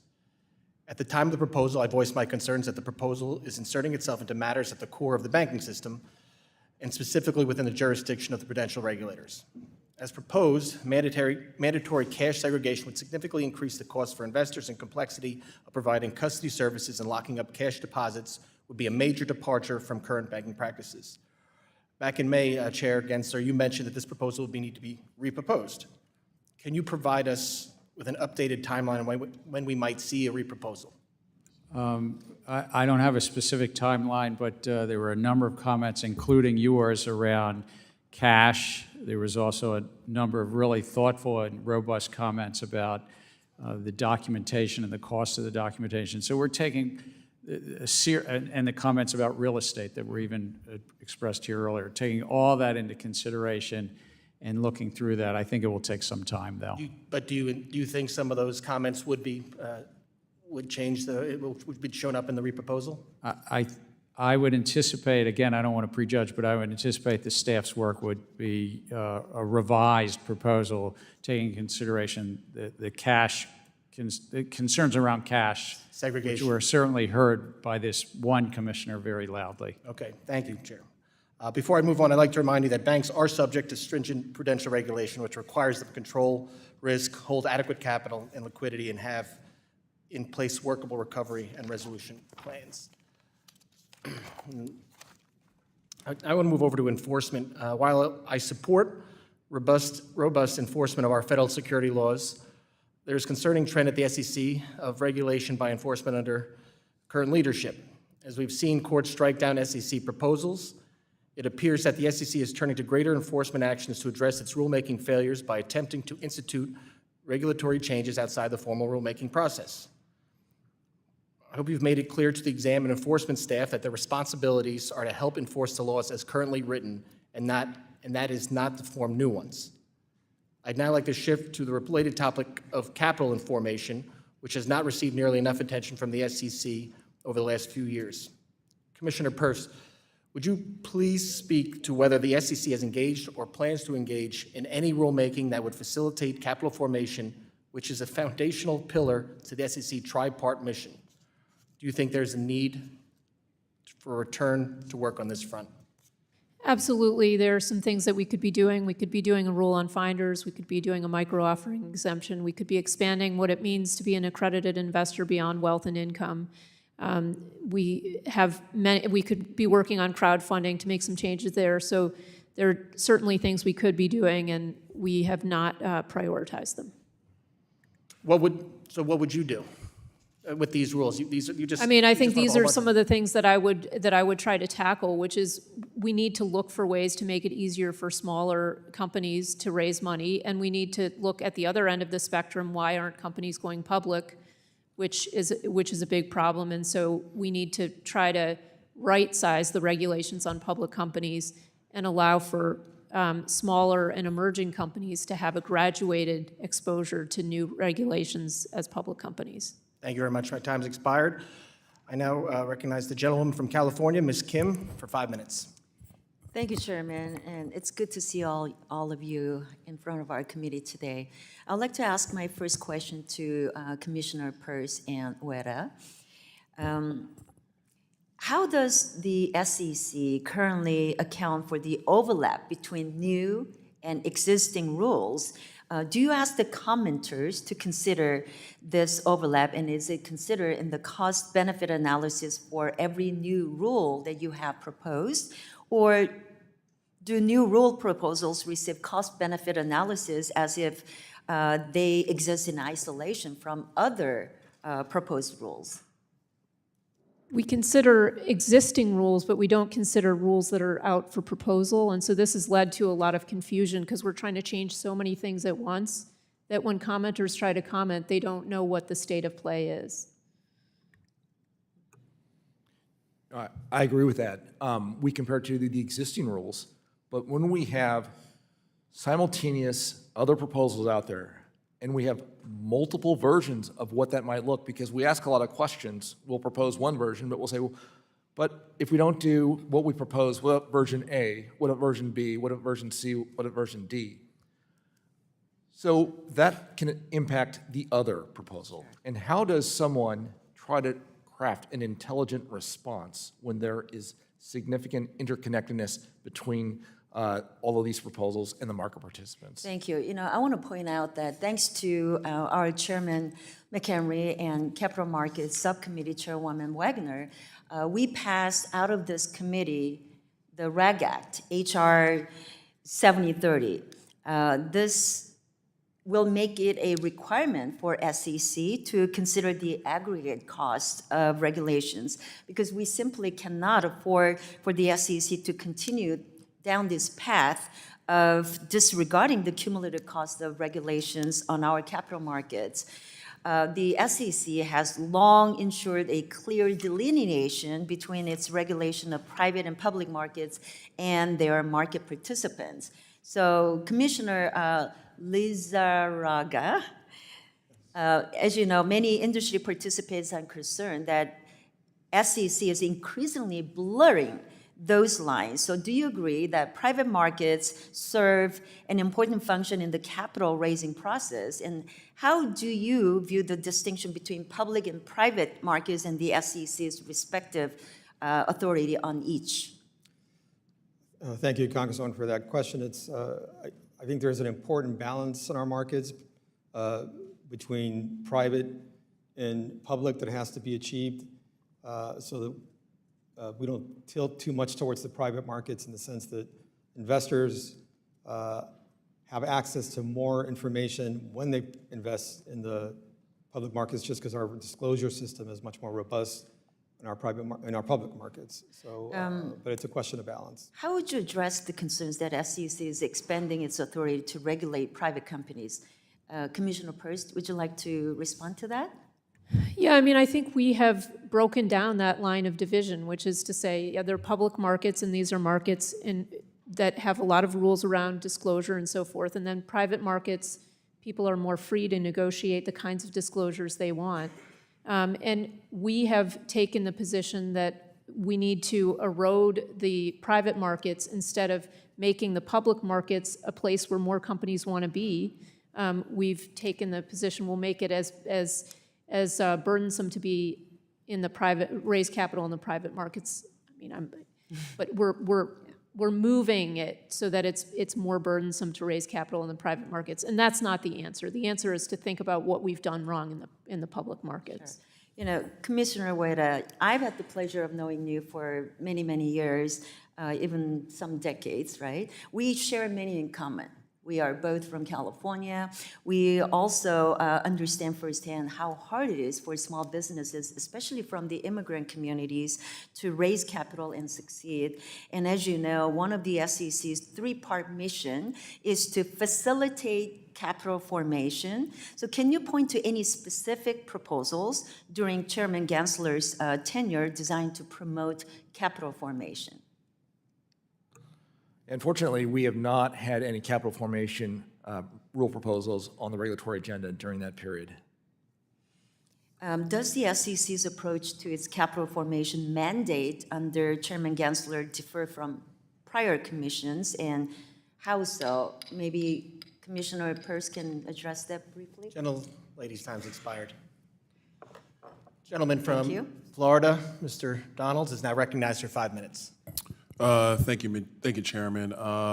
Commissioner Uyeda, in October of 2021, the special purpose acquisition company Digital World Acquisition Corporation announced plans to merge with former President Trump's newly formed media company, Trump Media and Technology Group. The SEC then brought its first ever enforcement action against a special purpose acquisition company using a novel legal theory, coincidentally a month later, after Senator Warren urged the SEC to investigate the merger. It's also worth noting that in addition to Chairman Gensler's role as CFO of the then Hillary Clinton presidential campaign, the former head of enforcement at the SEC was married to Peter Strzok, the current director of enforcement, repeatedly targeted the Trump administration as Attorney General of New Jersey, and the current general counsel at the SEC, Ms. Megan Barbero, litigated both impeachments against President Trump from former Speaker Pelosi. This seems yet another instance of the Biden-Harris's administration of lawfare against former President Trump. Commissioner Uyeda, according to the SEC public records, you voted against the July 2023 settlement agreement between the SEC and Digital World Acquisition Corp., which fined DWAC for $18 million. Can you elaborate on your decision to vote against the settlement agreement? I was particularly concerned and had problems with the penalty that was being imposed. The way the penalty was structured, the only time the penalty would be imposed is if the SPAC went through with the merger with Trump Media. In other words, the very people who we claim to be protecting, the investors in that entity, would be the ones who would have to foot the bill and pay that civil penalty. And for that reason, I had strong objections to the settlement. Okay, well, thank you for that. I appreciate that. Commissioner Peirce, as a regulatory sandbox advocate, if you listen to these hearings enough, I think that's where we should be moving a lot of our regulatory environment into a sandbox model. How would a digital asset sandbox function within the language of the FIT for the 21st Century Act? I mean, I think what it would allow is for people to come in on a small scale and try things. And so the come in and register that you've heard from the SEC a lot could be brought to life because people could actually come in, say, these are the conditions that we're going to comply with, and they could go out and try something. They wouldn't have to wait to get through an SEC approval process that never finishes. Okay, well, I appreciate that. Thank you for that. Commissioner Crenshaw, in 2021, you published a statement where you emphasized the need for the DeFi industry and the SEC to collaborate to bring DeFi into the regulatory perimeter in a way that balances innovation and with investor protection. Would you characterize the SEC's current approach to DeFi as collaborative thus far? Well, thank you. I think there's been a lot of rhetoric on both sides. But what I would really like to see is getting down to brass tacks and a practical application. And I have asked for folks to bring in pen to paper where you're finding challenges. They know their industry and their business model better than we ever can. And so what I would really like to see is pen to paper where you're having challenges. And with that, I think staff would be for it, and I certainly know that my office would look at it and look to see how we can move forward. And I think we could. I think there's a lot of flexibility under the existing regime where there are ways to move forward. Okay, thank you. Commissioner Uyeda, I want to go back to you because I know what you said earlier. You thought that the settlement was frankly unfair to the investors that the SEC is somewhat charged with protecting. Did you find that this entire process to move towards a settlement was outside the norm of the SEC's operations in previous years? And what I mean by that, and let me clarify, what I mean by that is, would the SEC engage in the same type of novel theory if it was dealing with any other enterprise that did not include former President Trump? That's a good question. I don't know the answer to that. Well, hold on to that. Absolutely. Mr. Gensler? Absolutely. It was following the facts and the law, and there was disclosure violations, and we worked through those with the company, Digital World Acquisition Company, and had a resolution of it, a settlement. Okay, thank you. Gentleman's time has expired.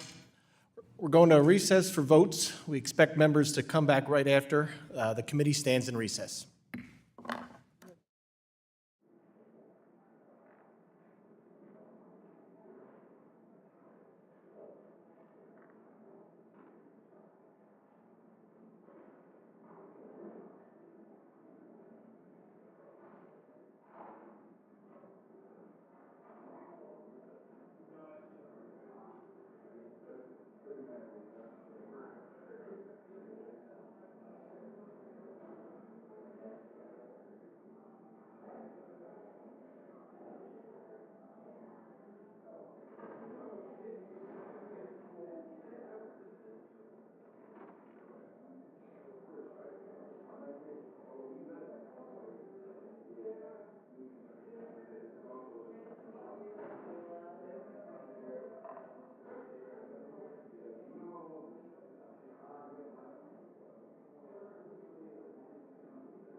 The committee will come to order.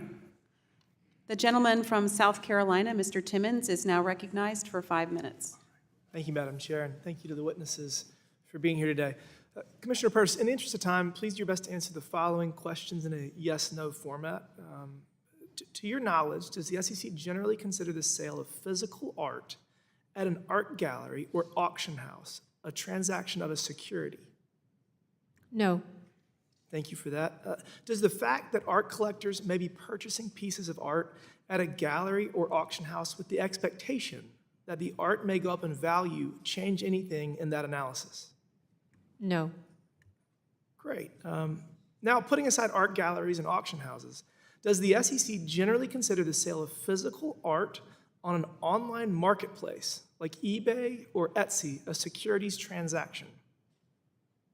No. Okay, thank you.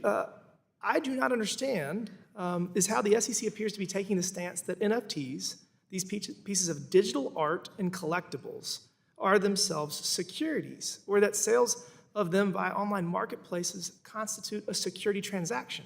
The only difference I see is that one asset is tokenized and the other is not. In the example of physical art that we just discussed, there are indeed many collectors who purchase art with the intent to profit, and artists who market themselves and their work in order to develop an ecosystem of patrons. So I fail to grasp the difference here. Is tokenization enough to transform a non-security into a security? Again, the facts and circumstances of any transaction are relevant, but you put your finger on something that's troubled me, which is that we seem to be treating digital assets differently than we treat physical assets, and I think that's problematic. Well, what exactly is the differentiating factor?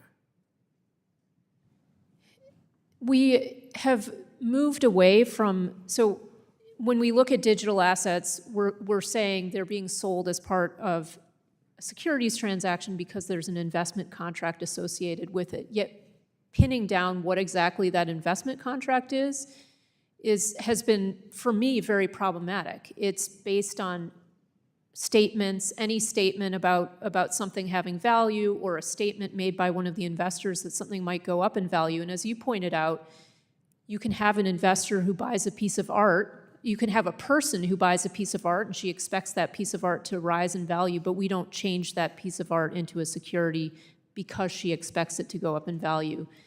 And it seems to me that we're doing that on the crypto side, and it doesn't make sense to me because I don't see the parallel on the physical side.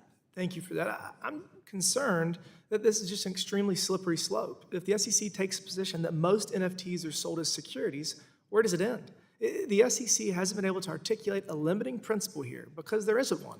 The view threatens not just crypto, but many other industries as well. And at this pace, the SEC's actions threaten to swallow large parts of the collectibles markets, the luxury goods market, musicians and artists of all types, and even the restaurant and events industry. Beyond that, the Commission is stifling blockchain technology as a whole, and it appears Chair Gensler is doing so intentionally. Commissioners Uyeda and Peirce, your recent dissent related to NFTs stated that, quote, the NFTs here are utility tokens, not securities, and statements by the founders and NFT purchasers that a successful restaurant would cause the NFT price to rise do not change that. So, Commissioners Peirce and Uyeda, in your dissent, you two also aptly state that, quote, the intent of a buyer cannot transform a non-security into a security, end quote. I'd like each of you to discuss the following questions.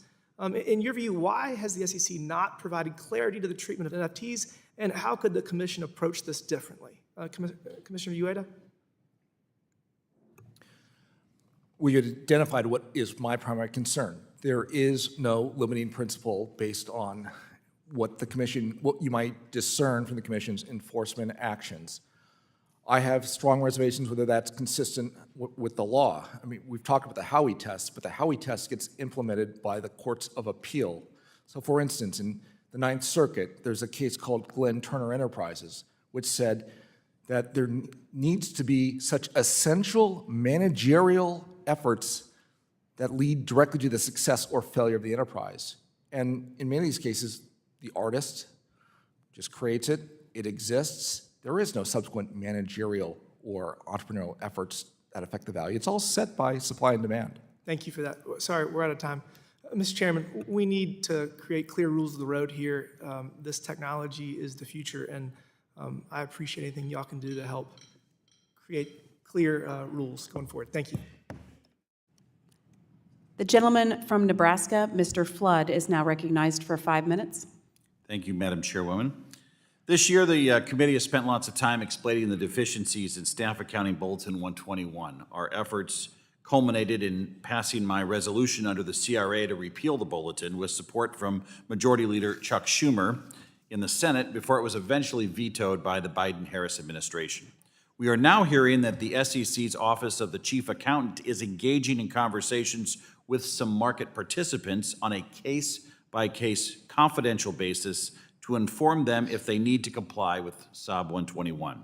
It looks like one firm even received a non-objection from the bulletin. It's incredible how big of a hole the SEC has dug itself into. Yet, despite the backtracking and the rebuke from both houses of Congress, earlier today, Chair Gensler indicated he would not rescind SOB 121 in response to a question from my friend across the aisle, Mr. Wiley Nickel. Chair Gensler, now that the Office of the Chief Accountant is picking and choosing who needs to comply with SOB 121, why wouldn't the SEC simply rescind SOB 121 entirely or issue a new guidance? Stepping back, this guidance, it's the 121st. It's what we've been doing for 52 years. And it's guidance about what happens in bankruptcy, whose assets are there. And crypto bankruptcy after crypto bankruptcy, the bankruptcy courts have said it's not the investors, it's the bankruptcy estate.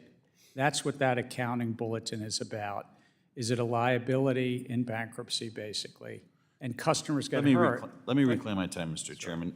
Commissioner Peirce, what kind of signal does it send when the SEC is carving out individual firms from its own staff accounting guidance on an one-off basis? What would be the approach you'd recommend instead of a response to the problems caused by SOB 121? The approach I'd recommend is we need to go back to the drawing board. We need to figure out what the right accounting is in this area, and we need to do that involving the public in a process, not just putting out a staff bulletin. And then applying it, Chair Gensler mentioned earlier, it applies to public companies, and that's true. It applies on its face to public companies, but we've also applied it to broker-dealers, and now, as you pointed out, we're peeling it back for particular entities. There was a question earlier about why there's only one custodian in the ETP space, and one of the reasons is because of our SAB 121, which makes it very hard for people to be custodians in this space.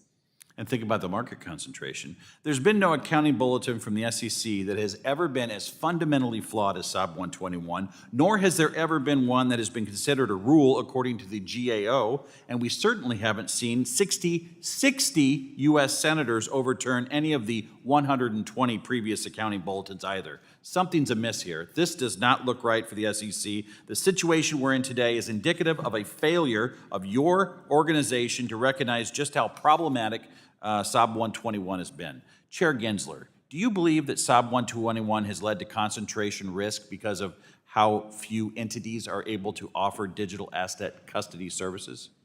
I think it's actually the right accounting. Off-balance sheet accounting is also what, in part, got us into the 2008 crisis. So just remember, like, when people are trying to hide things and put them off balance sheet, it's not good. Also, you talk about hiding things, Chairman Gensler. We don't even know what deals you're cutting on SOB 121 when you give a no objection letter to a different firm. Like, if we're going to talk about hiding things, let's talk about transparency. Let's talk about how do people in this country operate under our laws when your commission is doing backroom deals with one-off companies and writing them a no objection letter. That's not transparent. That's not in the interest of the American people. You can't follow rules that you don't know about.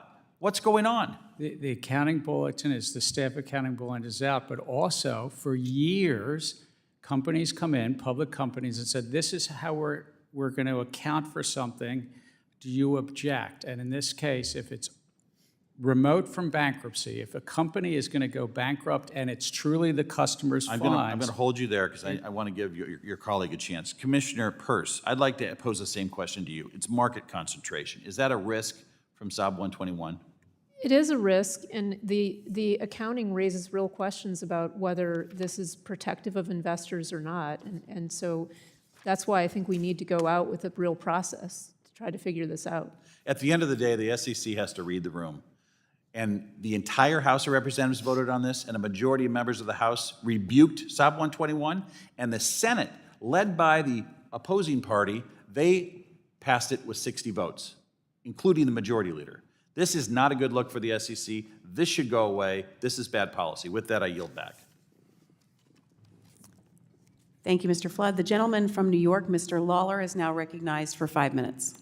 Thank you, Madam Chair. Chair Gensler, nearly 3 years ago, the Commission proposed a rule to require the public disclosure of relatively small security-based swap positions, Rule 10b-1. It met significant bipartisan opposition both within this committee and on the Agriculture Committee because of the significant potential for market disruption, undermining of shareholder rights and corporate accountability, and encouragement of dangerous practices like copycatting and herding that the Commission itself has warned about. Given the lack of statutory authority to proceed with such a proposal, its near certainty of being overturned in the courts, and the vast bipartisan opposition, are you willing to confirm, yes or no, that you do not intend to proceed with this harmful proposal that would waste Commission resources and undermine its future authority? Still considering comments. We do have statutory authority under Dodd-Frank, but there was a lot of, you're right, a lot of comments that said maybe the Commission could collect the information but not make it public. But we're still So at this time, considering you're those still comments. willing to proceed forward? We're still considering comments. I'm not prejudging where I would come out or where my fellow commissioners would come out. Commissioner Peirce? We heard a lot of feedback, which didn't surprise me, because when we went out, we didn't have the data we needed to go out with that rule. We'll see how the Commission decides to move forward, but I continue to have real concerns about the effect it could have on the market.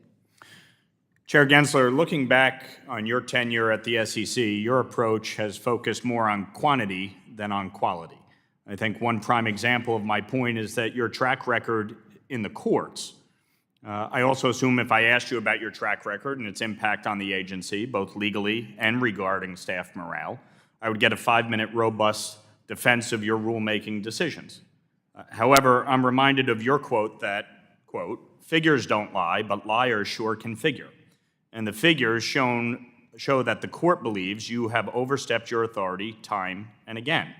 So let me ask Commissioners Peirce and Uyeda their opinions regarding the impact on the agency and staff morale for the courts to consistently rule against the chairman and his hubris. It certainly isn't good for our agency to be told by courts that we've overstepped the legal authority, and I think it tells us that we need to be more careful because, as you suggest, staff have put a lot of work in on rulemakings that have then gotten thrown out because we didn't have the statutory authority to do them. These losses to the agency are devastating. I've been with the agency since 2006. In the late 2000s, we lost a series of challenges in court to the Commission's rulemaking. After that, the mantra became never again. We need to be the gold standard in administrative rulemaking. And for a number of years, that is what we pursued, the gold standard in rulemaking. Unfortunately, we've regressed.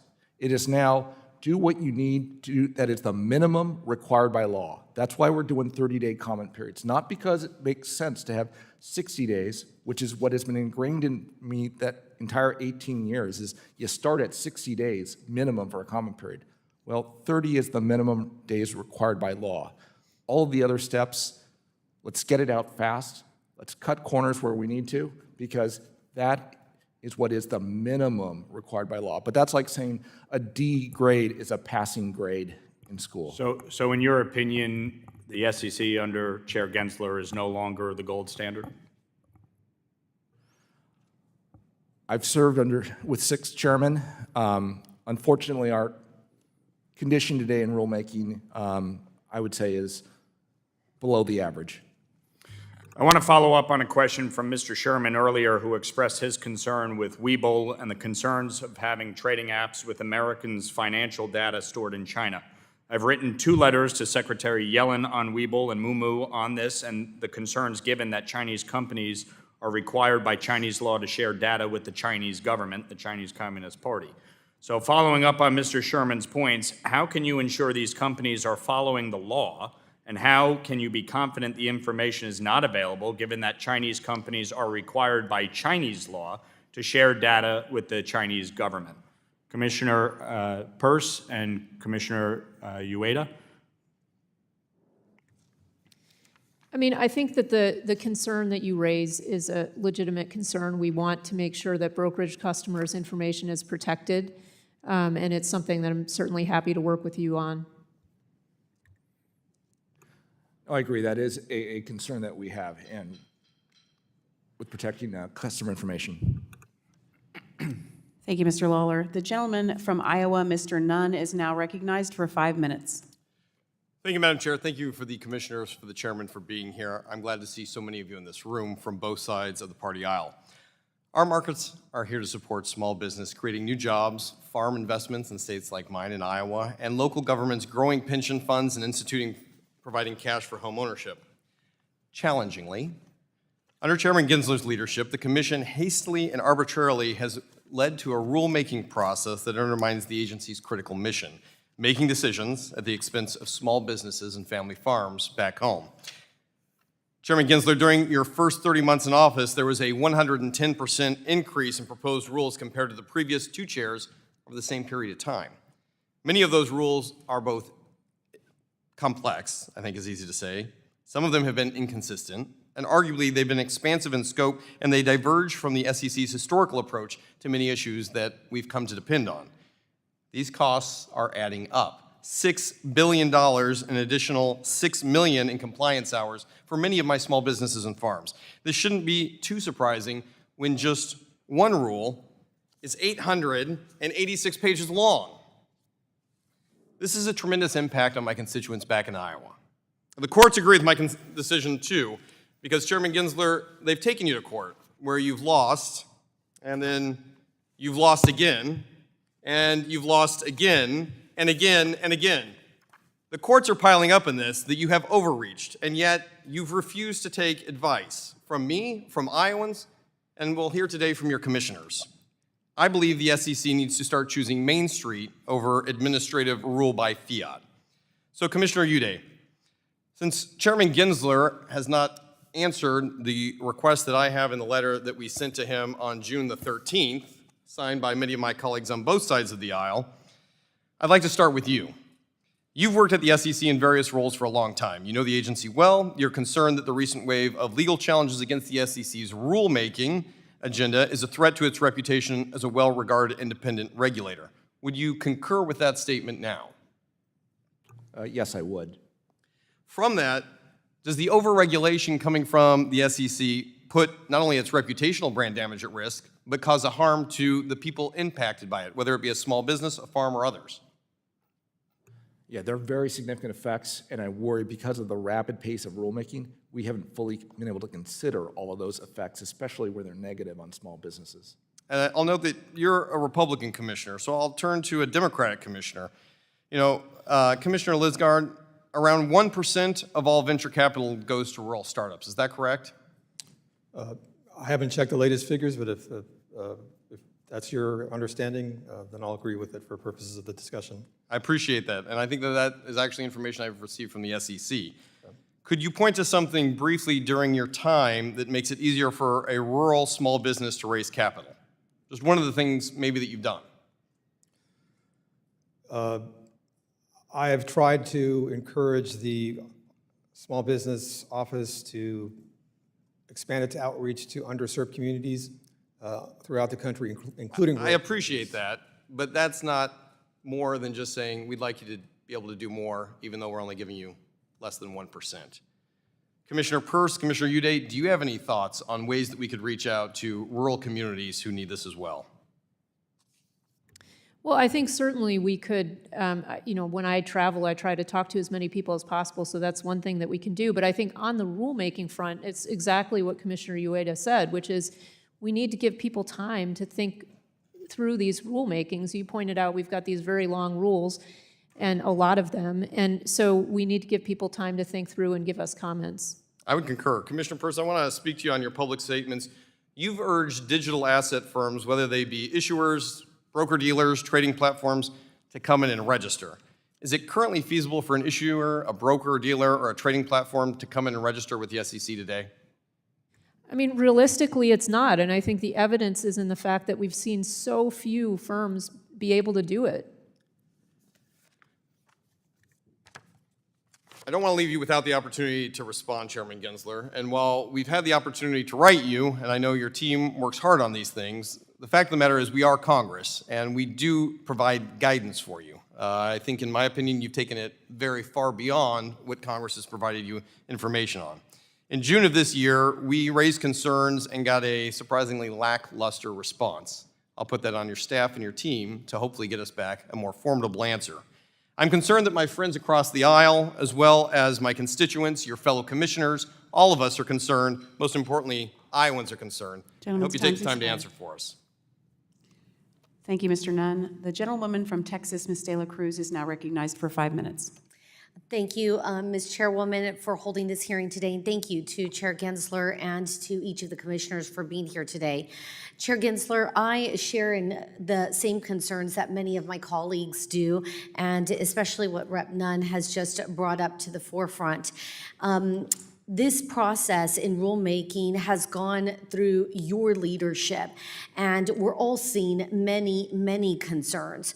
Moreover, I'm concerned about your recent proposals that stray further and further from the SEC's own mission, which, as you know, states in part that the SEC should protect investors, quote unquote, maintain fair, orderly, and efficient markets, and facilitate capital formation. That being said, I'm going to turn to Commissioner Uyeda. Earlier you said that you have served under how many chairs? 6. 6 chairs. How many years is that total? Nearly 8. It'll be 18 next month. 18 next month. And so I imagine that you have served under both Republican and Democrat leadership? That's correct.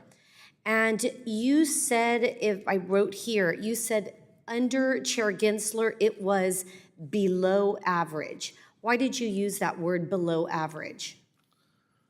For a number of years, I worked on rulemakings. We spent a lot of time preparing, for instance, very detailed summaries of the public comment file.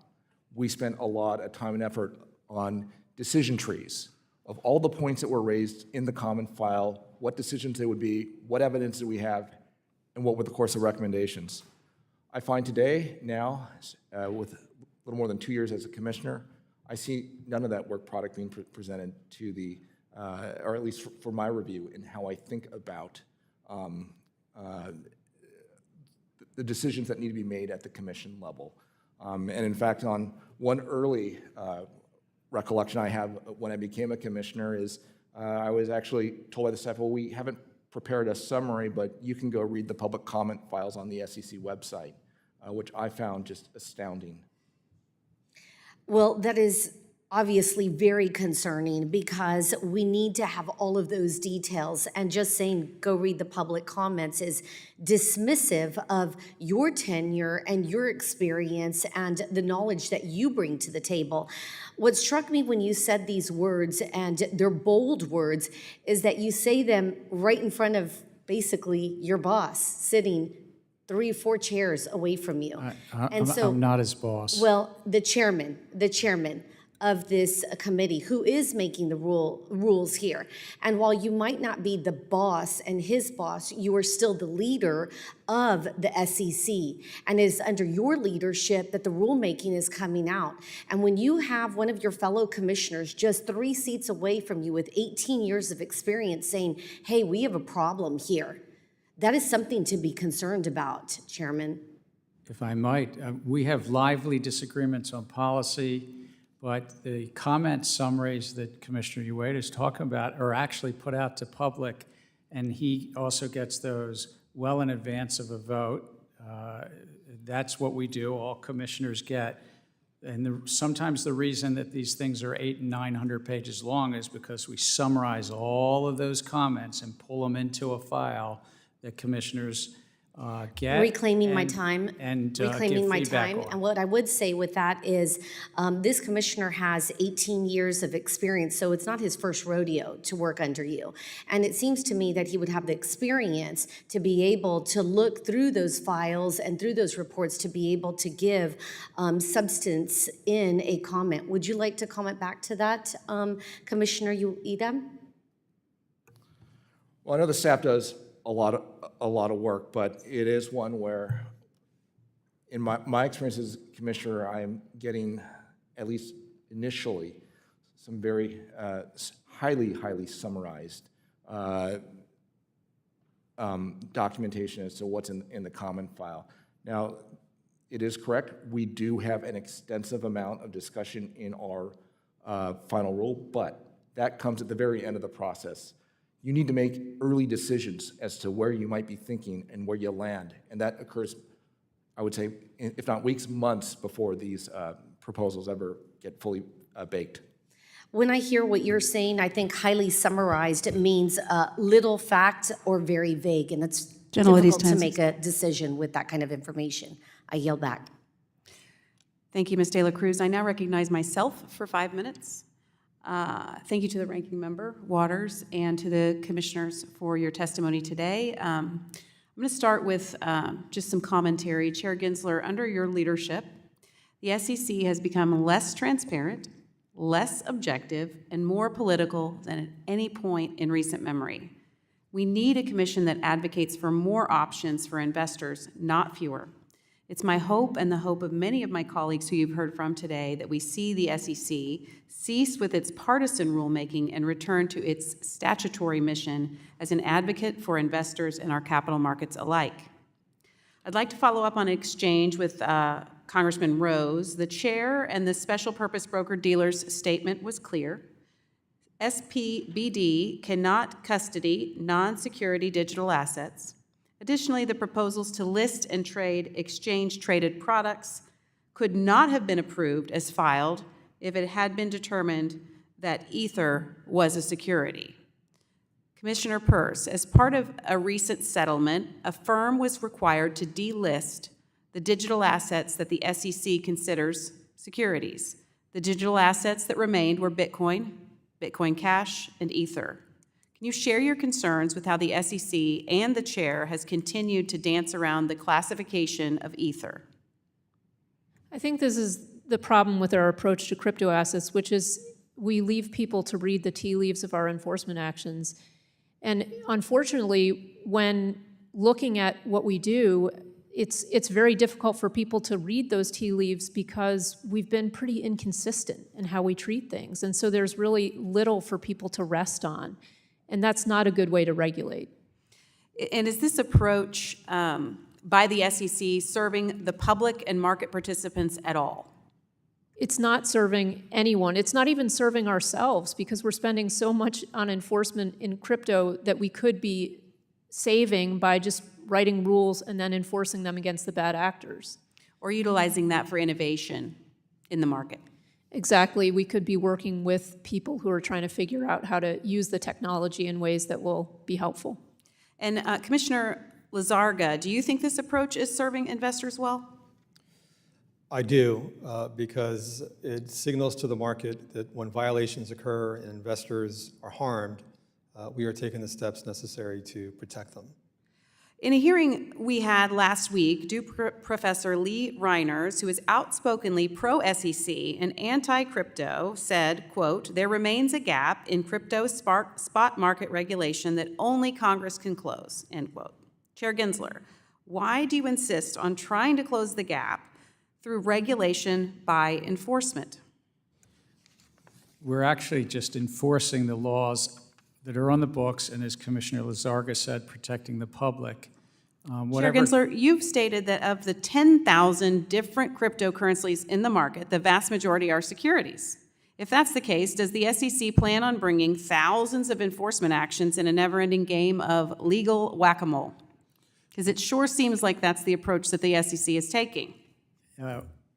We don't have those types of resources, but you're right about one thing. There's a lot of non-compliance in this field, and without prejudging anyone, look, if we look at the leading lights 2 years ago in this field, they're either in jail or they're awaiting extradition, some of those leading lights, and there's been tens of billions of dollars of losses out in the communities. Now, that's a worldwide market. Fortunately, it's not all in the U.S. I'd like to pivot to Commissioner Peirce for a second. So we have this regulation by enforcement. We have whack-a-mole by the SEC in these enforcement actions.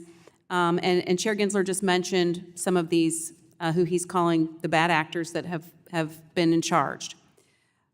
Wouldn't a known structure, a market structure, something that we can actually point to instead of this guessing game among the industry, wouldn't that be a better approach?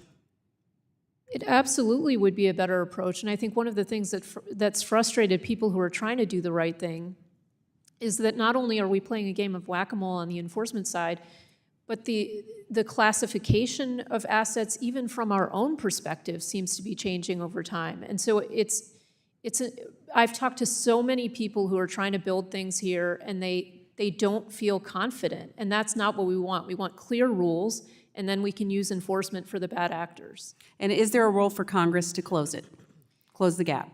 Congress can absolutely come in and tell us what to do and tell us what not to do as well. So I always look forward to hearing from you all. Thank you.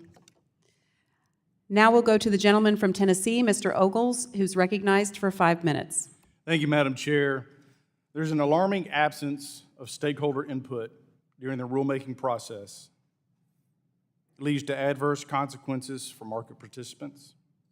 Reviewing individual rules without understanding their interconnected impact is impractical, and it undermines the feedback necessary for rulemaking of this significance. Additionally, the SEC has failed to adequately evaluate the aggregate effects of its proposed disclosure rules on businesses, investors, and the U.S. economy. I urge the SEC to put aside partisan politics and put the American investor first. Mr. Uyeda, you recently said in a Fox Business article, and I'll quote, "Regulations should be efficient, effective, and appropriately tailored. Facilitating robust capital markets will also help prevent the need for taxpayer bailouts." These are some common sense goals that President Trump adopted during his first term through an executive order outlining his core principles on regulating the U.S. financial system. Can you please elaborate on that? And also, how do we get back to that gold standard that you mentioned? The capital markets are one of America's crown jewels. We need to be very methodical and thoughtful as we regulate. We have what I believe are the finest markets in the world right now.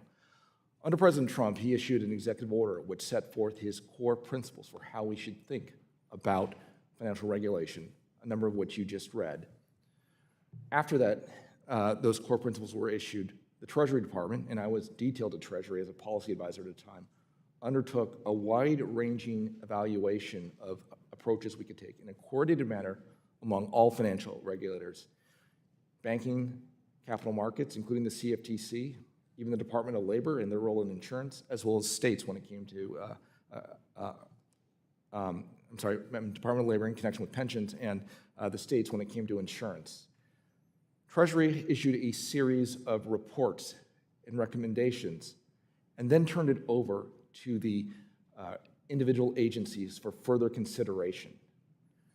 During this time, a broad spectrum of stakeholders were consulted from all aspects of the political spectrum. And that helped formulate a larger global view as to how regulation should occur in a coordinated manner and how we can improve the capital markets and the financial system as a whole. Unfortunately, I've not seen that level of coordination or even foresight and planning in the current administration. So as we look to the future, and if I'll summarize, you're saying that we need better collaboration amongst the stakeholders so that it can be fully vetted and evaluated by said stakeholders. Also, that provides for, you mentioned the 30-day window. It allows a longer period of time for the investor and the markets to adapt and adjust to said recommendations. What concerns me is the idea of the gold standard is gone. Under the current leadership, we've seen an agency go rogue that has overstepped its authority, that has made policies that have been overturned by the courts. We've seen the investor pay the price for activist regulation. Enough is enough. So as we go forward, what are the top priorities? If you were in charge, what would you do right now to fix this? Well, I think what we need to do is make sure, go back to our core values, which is maintaining fair, orderly, and efficient markets, protecting investors, and facilitating capital formation. Those are all three equally important parts. And I think, to a certain extent, we've been a bit out of balance.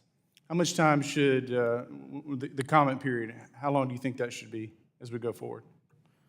I think the default should be minimum 60 days, and for more complex and complicated rulemakings, it should be longer. And when we do have different proposals that interact, we should think about reopening comment periods, and we should also think about reproposing proposals when appropriate, because we made certain changes in our thinking. Well, I would, and we only have a few moments left or seconds left, but I would also argue there hasn't been sufficient cost-benefit analysis in these rules, which is why you've seen the courts have to step in, why the markets have reacted as such. Thank you all for being here. I know it's been a long day. With that, Madam Chair, I yield back. Thank you. I'd like to thank Chair Gensler, Commissioners Crenshaw, Lizárraga, Peirce, Uyeda for your testimony today. Without objection, all members will have 5 legislative days within which to submit additional written questions for the witnesses to the chair. The questions will be forwarded to the witnesses for a response. I ask our witnesses to respond as soon as possible, but no later than October 30th. The hearing is adjourned.